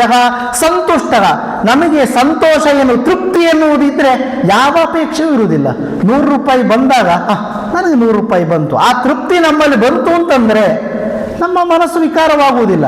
100 ಬಂದಾಗ ಇನ್ನೂ 100 ಬರಬೇಕು ಅಂತ ಕಂಡಾಗ ನಮ್ಮ ಮನಸ್ಸು ವಿಕಾರವಾಗ್ತದೆ, ದುಷ್ಟಕ್ಕೆಲ್ಲ. ಇದನ್ನ ಮಾಡಬೇಡ ಅಂತ ಕೃಷ್ಣ ಗೀತೆಯಲ್ಲಿ ಹೇಳಿದ್ದು. ನಾವು ಮಾಡಬೇಕಾದ್ದು ಏನು, ಮಾಡಬಾರದು ಏನು ಎನ್ನುವುದನ್ನ ಆ ಭಗವಂತ ಗೀತೆಯ ಮುಖಾಂತರ ಕೊಟ್ಟಂಥದ್ದು. ಇನ್ನು ಕೊನೆಯ ಅಂಶಕ್ಕೆ ಸಮಯ ಪ್ರಾಯ ತುಂಬ ತಗೊಂಡು ಕಾಣುತ್ತದೆ, ಎಷ್ಟು ಮಿತಿ ಆಯಿತು ಗೊತ್ತಿಲ್ಲ. ಇದು ಕೊನೆಯ ಅಂಶಗಳಿಗೆ ಬಂದ 17ನೆಯ ಅಧ್ಯಾಯದ 11, 12, 13ನೇ ಶ್ಲೋಕಕ್ಕೆ ನಾವು ಉಪಕ್ರಮಿಸಿ ನೋಡಿದರೆ ಎಷ್ಟು ಅದ್ಭುತವಾದಂತಹ ಅಂಶಗಳನ್ನು ಕೊಡ್ತಾನೆ ಅಂತಂದರೆ, 17ನೇ ಅಧ್ಯಾಯದ 8ನೇ ಶ್ಲೋಕ ನೋಡಿ. ಆಯುಸ್ಸತ್ವಬಲಾರೋಗ್ಯ ಸುಖ ಪ್ರೀತಿ ವಿವರ್ಧನಾ ರಸ್ಯಾ ಸ್ನಿಗ್ಧ ಸ್ಥಿರ ಹೃದಯ ಆಹಾರ ಸಾತ್ವಿಕ ಪ್ರಿಯಾ. ಎಷ್ಟು ಅದ್ಭುತವಾದ ಮಾತು ನೋಡಿ. ಆಯುಸ್ಸತ್ವ, ನಮ್ಮ ಆಯುಷ್ಯ ವೃದ್ಧಿಯಾಗಬೇಕು, ಸತ್ವಯುತವಾಗಿ ನಾವು ಬದುಕಬೇಕು, ಯಾವುದೇ ರೋಗಗಳು ನಮ್ಮನ್ನ ಕಾಡಬಾರದು ಅಂತಂದ್ರೆ ಅವರಿಗೆ ಏನು ಅಂತಂದ್ರೆ ಸುಖ ಪ್ರೀತಿ ವಿವರ್ಧನಗ. ನಾವು ಸುಖ ಮತ್ತು ಪ್ರೀತಿಯ ವರ್ಧನೆಗೋಸ್ಕರ ಅತ್ಯಂತ ಪ್ರಿಯವಾದ ಆಹಾರವನ್ನು ತಿನ್ನಬೇಕು. ಅತ್ಯಂತ ಪ್ರಿಯವಾದ್ದು ಅಂತಂದ್ರೆ ನಮಗೆ ಪ್ರಿಯವಾದ್ದು ಅಂತ ಅರ್ಥ ಅಲ್ಲ. ಭಗವತ್ ಶಕ್ತಿಗೆ ಯಾರೋ ಒಬ್ಬರಿಗೆ ನಿವೇದನೆಯನ್ನ ಮಾಡಿ ಮನೆಯ ಒಳಗಡೆ ಕುಳಿತು ನಿಯಮಬದ್ಧವಾಗಿ ತಿನ್ನಬೇಕು ಅಂತ ಅರ್ಥ. ಅದು ಹೇಗಿರಬೇಕು? ರಸ್ಯಾಹ, ರಸವತ್ತಾಗಿರಬೇಕು. ಸ್ನಿಗ್ಧಾಹ, ಅದು ಮೃದು ಮೃದುವಾಗಿರಬೇಕು. ಸ್ಥಿರಾಹ, ಗಟ್ಟಿಯಾದ ಆಹಾರವನ್ನು ತಿನ್ನಬೇಕು. ಹೃದಯಾಹ, ಮನಸ್ಸಿಗೆ ಅತ್ಯಂತ ಪ್ರಿಯವಾದ ಆಹಾರವನ್ನು ಇರು. ಆಹಾರ ಸಾತ್ವಿಕ ಪ್ರಿಯ, ಇದು ಸಾತ್ವಿಕರ ಜೀವನ ಪದ್ಧತಿ. ಈಗ ನಾವು ಏನು ಡಯಟ್ ಏನು ಹೇಳ್ತಿದ್ದ ಅದು ಇದನ್ನೇ ಹೇಳ್ತಾ ಇದೆ. ಈ ರೀತಿ ಆಹಾರವನ್ನು ತಿಂದರೆ ನನ್ನ ಹಾಗೆ ದಪ್ಪ ಆಗುವುದಿಲ್ಲ, ಅಥವಾ ಸಕ್ಕರೆ ಇದ್ದ ರೀತಿಯಲ್ಲಿ ಸಕ್ಕರೆ ಬರುವುದು, ಇದೆಲ್ಲ ಆ ರೀತಿಯಾಗಿ ಹೇಳ್ತದೆ. ಇನ್ನು ಮುಂದೆ ಹೋದಾಗ ಇನ್ನು ರಾಜಸ ಆಹಾರ ಹೇಗಿರ್ತದೆ, ಯಾವ ತಿನ್ನಬಾರದು ಅಂತ ಹೇಗೆ ಹೇಳ್ತಾರೆ. ಕಟ್ವಂಲ ಲವಣಾತ್ಯುಷ್ಣ ತೀಕ್ಷ್ಣ ರೂಕ್ಷ್ಣ ವಿದಾಹಿನಃ. ಕಟು ಅತ್ಯಂತ ಖಾರ, ಲವಣ ಉಪ್ಪು ಹೆಚ್ಚು, ಆಮೇಲೆ ಹುಳಿ ಹೆಚ್ಚು, ತಾಮಸಕ್ಕೆ ಹೋಗ್ತದೆ. ತೀಕ್ಷ್ಣವಾದಂಥದ್ದು ಅಂದರೆ ತಿಂದ ಕೂಡಲೇ ಒಂಥರ ಈ ಮಕ್ಕಳೆಲ್ಲ ಕ್ರಿಸ್ಪಿ ಅಥವಾ ಒಂಥರ ಏನು ಭಾರಿ ಇದು ಹೇಳ್ತಾರೆ, ಆ ರೀತಿ ಆಹಾರಗಳು ಅದೆಲ್ಲ ಏನಕ್ಕೆ ಕಾರಣ? ಉದ್ವೇಗಕ್ಕೆ ಕಾರಣ ಆಗ್ತದೆ, ಮನಸ್ಸಿನ ಉದ್ವೇಗ. ಈಗಿನ ಮಕ್ಕಳಿಗೆ ನೋಡಿ ಯಾರಿಗೂ ತಾಳ್ಮೆ ಇಲ್ಲ, ತಾಳ್ಮೆ ಎನ್ನುವುದೇ ಇಲ್ಲ ಮಕ್ಕಳಲ್ಲಿ. ಕಾರಣ ಅಷ್ಟೇ, ಅವರು ತಿನ್ನುವ ಆಹಾರ. ನೀವು ಮನೆಯಲ್ಲಿ ಮಾಡಿದ ಬಾಳೆಕಾಯಿ ಚಿಪ್ಸನ್ನು ಮಕ್ಕಳಿಗೆ ಕೊಡಿ, ತಿನ್ನುವುದಿಲ್ಲ. ಪೇಟೆಯಲ್ಲಿ ಕಾಣುವ ಪ್ಯಾಕೆಟೇ ಕಾಣುತ್ತದೆ. ಅದು ರಾಜಸಾಹಾರವನ್ನು ಕೊಡ್ತಾ ಇದೆ. ಇನ್ನು ಮುಂದೆ ಬಂದಾಗ ಯಾತಯಾಮಂಗತರ ಸಂಪೂತಿ ಪರೀಕ್ಷಿತಂಚಯತ್ ಉಚ್ಚಿಷ್ಟಮಪಿ ಚಾಮೇದ್ಯಂ ಭೋಜನಂ ತಾಮಸ ಪ್ರಿಯಂ. ಯಾವ ಆಹಾರವನ್ನು ತಿನ್ನು? ಉಚ್ಚಿಷ್ಟ, ಇನ್ನೊಬ್ಬರು ತಿಂದು ಬಿಟ್ಟ ಎಂಜಲು ತಿನ್ನಬಾರದು. ನಾವಿವತ್ತು ಬರ್ತ್ಡೇ ಪಾರ್ಟಿಯನ್ನು ಮಾಡ್ತೇವೆ, ಇಲ್ಲಿ ಕಚ್ತೇವೆ, ಇನ್ನೊಬ್ಬರಿಗೆ ತಿಂತೇವೆ. ಭಗವಂತ ಹೇಳಿದ ಆ ರೀತಿ ಮಾಡಬಾರದು. ಕೊರೋನಾದಿಂದ ನಂತರ ಸ್ವಲ್ಪ ಕಡಿಮೆ ಆಗಿದೆ. ಅದು ತಾತ್ಪರ್ಯ ಏನು? ತಿನ್ನಬಾರದು ಅಂತಂದ್ರೆ ಕರ್ತ ಕಾರಯಿತಾಚೀವ ಮೋದಕಶ್ಚಾನುಮೋದಕ ಪಂಚೈತೆ ಫಲಭಾಗ. 5 ಜನ ಫಲಭಾಗಿಗಳಾಗುತ್ತಾರೆ. ಅಂದರೆ ಹೇಗಿರ್ತದೆ ಅಂತಂದರೆ, ಮಾಡಿದ ಭೂಮಿ, ಒಂದು ಗದ್ದೆ ಮಾಡಬೇಕು ಅಂತಂದರೆ ಒಟ್ಟಾಶಿ ಮಾಡೋದಲ್ಲ, ಅದು ಭೂಮಿ ಹೇಗಿದೆ ಅಂತ ನೋಡಬೇಕು. ಅದು ಎಲ್ಲಿ ಬೆಳೆದಂಥ ಆಹಾರ, ಆಮೇಲೆ ಅದನ್ನು ಬೇಯಿಸಿದ್ದು ಹೇಗೆ, ಬಡಿಸಿದ್ದು ಯಾರು. ಅದಕ್ಕೋಸ್ಕರ ಹಿಂದಿನಲ್ಲಿ ಮನೆಯಲ್ಲೇ ಊಟ ಮಾಡಬೇಕು, ಕುಳಿತುಕೊಂಡೇ ಊಟ ಮಾಡಬೇಕು. ಮನೆ ಯಾಕೆ ಅಡಿಗೆ ಮಾಡಿದ್ದಾನೆ, ಯಾಕೆ ಅಂತಂದರೆ ಅವಳ ಜೊತೆಗೆ ಅರ್ಧಾಂಗಿಯಾಗಿರುವುದು ಮನೆ. ಯಾಕೆ? ಅವಳ ಮನಸ್ಥಿತಿ ಇವನಿಗೆ ಬಂದರೆ ತೊಂದರೆ ಇಲ್ಲ, ಬೇರೆಲ್ಲೋ ಆ ಮನಸ್ಸು ಬದಲಾವಣೆ ಆಯಿತು, ವಿಕಾರ ಆಗಿಬಿಡುತ್ತದೆ. ಆ ವಿಕಾರ ಆಗಬಾರ್ದು. ಆ ವಿಕಾರದ ಸ್ಥಿತಿಯೇ ಇವತ್ತು ಅನಾಚಾರಕ್ಕೆ ಕಾರಣ. ನಾವು ತಿನ್ನುವ ಆಹಾರದಲ್ಲಿ ವಿಕಾರ ಇದೆ ಅಲ್ವಾ, ಆ ವಿಕಾರತೆ ಇವತ್ತು ಜಗತ್ತಿನ ಅನಾಚಾರಕ್ಕೆ ಕಾರಣ. ಯಾರೂ ಹೇಳಿದ ಮಾತನ್ನ ಕೇಳುವುದಿಲ್ಲ. ಹಿರಿಯರು ಹೇಳಿದ ಮಾತನ್ನು ಯಾರಾದರೂ ಕೇಳುವುದಿಲ್ಲ. ಕೆಲವೊಂದು ಜನ ಸುಮ್ಮನೆ ಕೂತ್ಕೊಳ್ಬೋದು, ಆದರೆ ಮನಸ್ಸಿನಲ್ಲಿ ಇರ್ತದೆ ಕಳಿಸ್ಬೇಕು. ಯಾಕೆಂತಂದ್ರೆ ನನ್ನ ಮಾತಲ್ಲ, ಶ್ರೀಹರ್ಷ ಅವನ ತಂದೆಯ ಮೇಲೆ ಸಿಟ್ಟು ಮಾಡಿಕೊಂಡಿದ್ದಂತೆ. ಶ್ರೀಹರ್ಷನನ್ನು ತಂದೆ ಏನು ಮಾಡಿದ್ರು ಒಪ್ಪಿಕೊಳ್ತಾ ಇರಲಿಲ್ಲ, ಬೈತಾ ಇದ್ರು. ಅದಕ್ಕೆ ಅವನು ಎಂತ ಯೋಚನೆ ಮಾಡಿದ, ನಾನು ಇವತ್ತು ಅಟ್ಟಕ್ಕೆ ಹತ್ತಿ ಅವನ ತಲೆಯ ಮೇಲೆ, ತಂದೆಯ ತಲೆ ಮೇಲೆ ಕಲ್ಲು ಹೊತ್ತಾಕಬೇಕು ಅಂತ ಯೋಚನೆ ಮಾಡ್ತಾ ಅಟ್ಟದ ಮೇಲೆ ಕೂತಿದ್ದ. ರಾತ್ರಿ ಊಟ ಮಾಡಬೇಕಾದ್ರೆ ನನ್ನ ಹೆಂಡತಿ ಮಾತಾಡ್ತಾ ಇದ್ರು, ಮಗನನ್ನು ಯಾಕಷ್ಟು ದ್ವೇಷ ಮಾಡಿ? ಇಲ್ಲ, ಮಗನ ಬಗ್ಗೆ ಭಾರಿ ಅಭಿಮಾನ ಇದೆ, ಆದರೆ ನಾನು ಅಭಿಮಾನವನ್ನು ಹೊರಗಡೆ ಹಾಕಿತು ಅಂತಂದರೆ ಅವನಲ್ಲಿ ಶ್ರೀಹರ್ಷನಲ್ಲಿ ಅಹಂಕಾರ ಬೆಳೀತದೆ. ಆ ಅಹಂಕಾರಕ್ಕೆ ನಾನು ಕಾರಣನಾಗಬಾರದು ಅಂತ ಸುಮ್ಮನೆ ಕೂತಿದ್ದಾನೆ ಅಂತೇಳಿ ಹೇಳಿದಾಗ ಅವನು ಪಶ್ಚಾತ್ತಾಪ ಆಗುತ್ತದೆ. ಆವಾಗ ಶ್ರೀಹರ್ಷ ತಪ್ಪಾಯಿತು ಅಂತ ತಂದೆ ಹತ್ರ ಕೇಳಿದಾಗ ಏನು ಮಾಡಬೇಕು ಅಂತ ಕೇಳಿದಾಗ ಅವನು ತಂದೆ ಆದವನು ಮಗನಿಗೆ ಹೇಳ್ತಾನೆ ಅಂತಂದರೆ, ಮಾವನ ಮನೆಯಲ್ಲಿ 1 ವರ್ಷಗಳ ಕಾಲ ವಾಸ ಮಾಡಬೇಕು ಅಂತ. ಆದ ಕಾರಣ ಅವನು ಹೇಳ್ತಾನೆ, ಶ್ವಶುರ ಗೃಹ ನಿವಾಸೋ ಸ್ವರ್ಗತುಲ್ಯೋ ನರಾಣಾಂ ಯದಿ ವಸತಿ ಗೃಹೇ 3 ಪಂಚಾತ ಸಪ್ತ. ಮಾವನ ಮನೆಯಲ್ಲಿ ಉಳಿಬೇಕಂದ್ರೆ ಎಷ್ಟು ದಿವಸ ಅಂತಂದರೆ 1 ದಿವಸ 2 ದಿವಸ, ಹೆಚ್ಚು ಅಂತಂದರೆ 3 ವಾರ ಉಳಿಬೋದಂತೆ. ಆಮೇಲೆ ಏನಾಗ್ತದೆ ಅಂತಂದರೆ ಯದಿ ವಸತಿ ಪುನಃ ಪಾದರಕ್ಷಾ ಪ್ರಹಾರ ಅಂತ. ಆಮೇಲೆ ಚಪ್ಪಲಿಗಿದ್ದಷ್ಟು ಅಂದರೆ ಚಪ್ಪಲಿಯಲ್ಲಿ ಬಡಿತಾರೆ. ಇದು ಶ್ರೀಹರ್ಷನ ಸಂಸ್ಕೃತ ಕಾವ್ಯದಲ್ಲಿ ಅಂದರೆ ಅಷ್ಟೇ ಬೆಲೆ, ಅಂದರೆ ಲೆಕ್ಕದಿಂದ ಹೆಚ್ಚು ನಾವು ಯಾವ ಜಾಗದಲ್ಲಿದ್ದರೂ ಕೂಡ ನಮಗೆ ಬೆಲೆ ಕಡಿಮೆ ಎನ್ನುವುದನ್ನು ಹೇಳ್ತಾರೆ. ತಾತ್ಪರ್ಯ ಏನು ಅಂತಂದರೆ ನಮ್ಮ ಎಲ್ಲದೂ ಕೂಡ ಕಾವ್ಯಗಳಿರ್ಬೋದು ಅಥವಾ ಪುರಾಣಗಳು ಎಲ್ಲದೂ ಕೂಡ ಬದುಕುವ ಕಲೆಯನ್ನು ನಮಗೆ ಕಲಿಸಿದೆ. ನಾವು ಎಲ್ಲೆಲ್ಲಿ ಎಷ್ಟೆಷ್ಟು ಸಮಯ ಇರಬೇಕು ಅಂತ ಹೇಳೋದನ್ನು. ಈ ಆಹಾರ ಎನ್ನುವುದು ಉಚ್ಚಿಷ್ಟ ತಿನ್ನಬಾರದನ್ನು ತಿನ್ನುವುದು. ನಾವು ಯೋಚನೆ ಮಾಡಬೇಕು, ಕಾಲಿಗೆ ಹಾಕುವ ಚಪ್ಪಲಿಯನ್ನು ಶೋರೂಮಿನಲ್ಲಿ ಬಣ್ಣ ಬಣ್ಣದ ಲೈಟಿನಲ್ಲಿ ಬಟ್ಟೆಯಲ್ಲಿ ಮೆತ್ತಗಿನ ಬಟ್ಟೆಯಲ್ಲಿ ಒರೆಸಿ ಒಳಗಿಡುತ್ತಾರೆ. ನಮಗೆ ಬುದ್ಧಿಯನ್ನು, ನಮಗೆ ಶಕ್ತಿಯನ್ನು, ನಮಗೆ ಯುಕ್ತಿಯನ್ನು ಕೊಡಬೇಕಾದ ಆಹಾರವನ್ನು ರಸ್ತೆಯ ಬದಿಯಲ್ಲಿ ಮಾರಾಟ ಮಾಡ್ತಾ ಇದ್ದಾರೆ. ಆ ರಸ್ತೆ ಬದಿಯಲ್ಲಿ ಮಾರಾಟ ಮಾಡುವ ವಸ್ತುವಿಗೋಸ್ಕರ ಭಗವಂತ 1 ಅಧ್ಯಾಯವನ್ನೇ 17ನೇ ಅಧ್ಯಾಯವನ್ನೇ ಕೊಟ್ಟಿದ್ದಾನೆ ಅಂತ ಆದರೆ ನಾವು ಭಗವಂತನ ವಿರುದ್ಧವಾಗಿ ಎಷ್ಟು ಮುಂದೆ ಬಂದಿದ್ದೇವೆ ನೋಡಿ, ಎಷ್ಟು ಮುಂದೆ ಬಂದ್ವಿ ನೋಡಿ.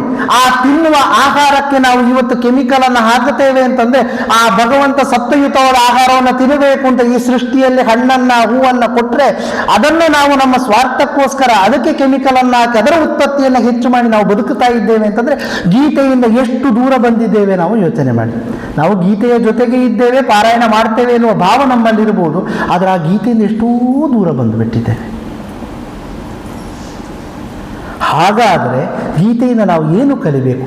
ನಮ್ಮ ಜೀವನ ಪದ್ಧತಿಯನ್ನು ಕಲಿಬೇಕು. ಪೂಜ್ಯ ಗ್ರಂಥ, ಪೂಜೆ ಮಾಡುವುದು, ನಾರ್ತಿಗೆ ಗೀತಾ ಜಯಂತಿ ಬರುತ್ತದೆ, ಎಲ್ಲದೂ ಮಾಡಿ, ಬೇಡ ಅಂತಲ್ಲ, ಅವರವರ ಭಾವಕ್ಕೆ ತಕ್ಕಂತೆ, ಅವರವರ ಭಕುತಿಗೆ ತಕ್ಕಂತೆ. ಆದರೆ ನಾವು ಯೋಚನೆ ಮಾಡಬೇಕಾದ್ದು ಸತ್ವಯುತವಾದಂತಹ ಜೀವನ ಪದ್ಧತಿಯನ್ನು ಮನುಷ್ಯ ಅತ್ಯಂತ ಸುಲಭದಲ್ಲಿ 700 ಶ್ಲೋಕದಲ್ಲಿ ತನ್ನ ಜೀವನವನ್ನು ರೂಪಿಸುವಂತಹ ಒಂದು ಚೌಕಟ್ಟಿದೆ ಅಂತಂದರೆ ಅದು ಭಗವದ್ಗೀತೆ. ಯಾವುದೇ ಹೇರಿಕೆ ಇಲ್ಲ. ನೀನು ಇದನ್ನು ಮಾಡದಿದ್ರೆ ಪಾಪ ಬರುತ್ತದೆ, ಇದನ್ನು ಮಾಡದಿದ್ರೆ ಪುಣ್ಯ ಬರುತ್ತದೆ, ಯಾವ ಹೇರಿಕೆಯೂ ಗೀತೆಯಲ್ಲಿಲ್ಲ. ಆ ರೀತಿಯ ಒಂದು ವಾಕ್ಯ ಇದ್ದರೆ ಹೇಳಿ, ನಾನು ಏನು ಮಾಡಲಿಕ್ಕೂ ಕೂಡ ಸಿದ್ಧ. ನೀವು ಹೇಳಿದ ರೀತಿಯಲ್ಲಿ ಕೇಳುತ್ತೇನೆ. ಒಂದೇ ಒಂದು ಗೀತೆಯ ಧರ್ಮಕ್ಷೇತ್ರ ಕುರುಕ್ಷೇತ್ರೆಯಿಂದ ಆರಂಭಿಸಿ ತತ್ರ ಶ್ರೀ ವಿಜಯೋ ಭೂತಿಗೆ ಧ್ರುವ ನೀತಿರ್ಮತಿರ್ಮಮ ಎನ್ನುವ ಭಗವಂತನ ಕೊನೆಯ ಸಂಜಯನ ಮಾತಿನ ತನಕವೂ ಕೂಡ ಯಾವುದಾದರೂ ಒಂದು ಅಂಶ ಹೇರಿಕೆ ಇದೆ ಅಂತ ಹೇಳುವುದನ್ನು ಯಾರಾದರೂ ಸಾಬೀತುಪಡಿಸಿದಿರಿ ಅಂತಾದರೆ ನಾನು ಅವರ ಜೀತದವನಾಗಿರ್ತೇನೆ. ಭಗವಂತ ಎಲ್ಲಿಯೂ ಕೂಡ ಆ ಮಾತನ್ನು ಹೇಳಲಿಲ್ಲ. ಹೆಮ್ಮೆಯಿಂದ ಹೇಳ್ತೇನೆ, ನನ್ನ ಸನಾತನ ಸಂಸ್ಕೃತಿ, ನಾನು ನಂಬಿದ ಒಂದು ಶ್ರದ್ಧೆಯ ಒಂದು ಪುಸ್ತಕದಲ್ಲಿ ಎಲ್ಲಿಯೂ ಕೂಡ ಆ ಮನಸ್ಸಿಲ್ಲ. ಬದುಕುವ ಕಲೆಯನ್ನು ಸ್ಪಷ್ಟವಾಗಿ ಮನುಷ್ಯನಿಗೆ ಕೊಟ್ಟಿದೆ. ಆದ ಕಾರಣ ಗೀತೆ ಎನ್ನುವುದು ಮಾನವನ ಜೀವನದ ಕೈಪಿಡಿ. ಅದರಲ್ಲಿ ಯಾವುದೇ ಹೇರಿಕೆ ಇಲ್ಲ. ತೆಗೆದುಕೊಂಡ್ರೆ ನಮಗೆ ಒಳ್ಳೆಯದು, ತೆಗೆದುಕೊಳ್ಳದೇ ಇದ್ದರೆ ನಮಗೇ ನಷ್ಟ. ಗೀತೆಗೆ ಯಾವುದೂ ಇಲ್ಲ. ಗೀತೆಯನ್ನು ಸುಟ್ಟು ಹಾಕಿ ಗೀತೆಯ ಏನೇ ಆರೋಪಗಳು ಮಾಡಿದರೂ ಗೀತೆಗೆ ತಾಗುವುದಿಲ್ಲ. ಯಾಕೆಂದರೆ ಪುಷ್ಕರ ಪಲಾಶವ ನಿರ್ಲೇಪಕ, ಕಮಲದ ಎಲೆಯಂತೆ ಅದು ನಿರ್ಲೇಪ. ಕಮಲದ ಎಲೆ ಕೆಸರಿನಲ್ಲೇ ಇರುತ್ತದೆ, ನೀರಿಗೆ ಅಂಟಿಕೊಂಡೇ ಇರುತ್ತದೆ, ಆದರೆ ಆ ನೀರನ್ನು ಯಾವತ್ತೂ ತಾಗಿಸಿಕೊಳ್ಳುವುದಿಲ್ಲ. ಅದು ಯಾವ ಲವಲೇಶವೂ ಇಲ್ಲ. ಇನ್ನು ನೀವು ನೋಡ್ಬೋದು, ಕೆಸರಿನ ಎಲೆ ಅಂತ ಕೇಳಿದಿರಿ, ಪತ್ರೊಡೆ ಮಾಡ್ತಾರಲ್ಲ, ಎಲ್ರಿಗೂ ಪ್ರಿಯವಾದ ಆ ಎಲೆಯ ಮೇಲೆ ಎಂಥದೇ ಹಾಕಿ ಅದು ಇಟ್ಟುಕೊಳ್ಳುತ್ತೆ, ಎಲ್ಲ ಹೊರಗಡೆ ಹಾಕಿಬಿಡುತ್ತದೆ. ಅದು ಅದರ ಗುಣದಲ್ಲೇ ಇರ್ತದೆ. ಭಗವಂತನ ಉದ್ದೇಶವೂ ಅದೇ. ಸೃಷ್ಟಿ ಆಗಿದ್ದೀರಿ, ನೀವು ನೀವೇ ಆಗಿರಿ, ನೀವು ನಿಮ್ಮದೇ ಧರ್ಮದಲ್ಲಿ ಬದುಕಿ, ನೀವು ನಿಮಗಾಗಿಯೇ ಇರಿ. ಆದರೆ ನಿಮಗೆ ಆಶ್ರಯ ಕೊಟ್ಟ ಭೂಮಿಗೆ, ನಿಮಗೆ ನೆರಳು ಕೊಟ್ಟ ಮರಕ್ಕೆ, ನಿಮಗೆ ಆಹಾರ ಕೊಟ್ಟ ಈ ಪ್ರಕೃತಿಗೆ ಅನಾಚಾರವನ್ನು ಮಾಡಬೇಡಿ. ಅದೇ ನಿಮ್ಮ ಜೀವನ ಪದ್ಧತಿ ಆಗಲಿ, ಅದೇ ನಿಮ್ಮ ಪರಂಪರೆಗೆ ಬೋಧಿಸಿ ಎನ್ನುವುದನ್ನು ಈ ಗೀತೆಯ ಪುಸ್ತಕದಲ್ಲಿ ಕೊಟ್ಟಿದ್ದಾರೆ.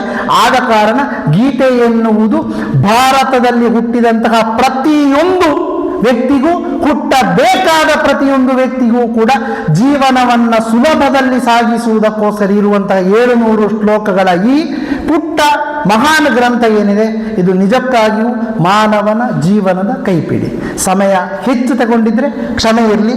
ಒಳ್ಳೆಯ ಮಾತುಗಳಿದ್ರೆ ಎಲ್ಲರೂ ಕೂಡ ನಿಮ್ಮಂತಹ ಹಿರಿಯರ ಆಶೀರ್ವಾದ.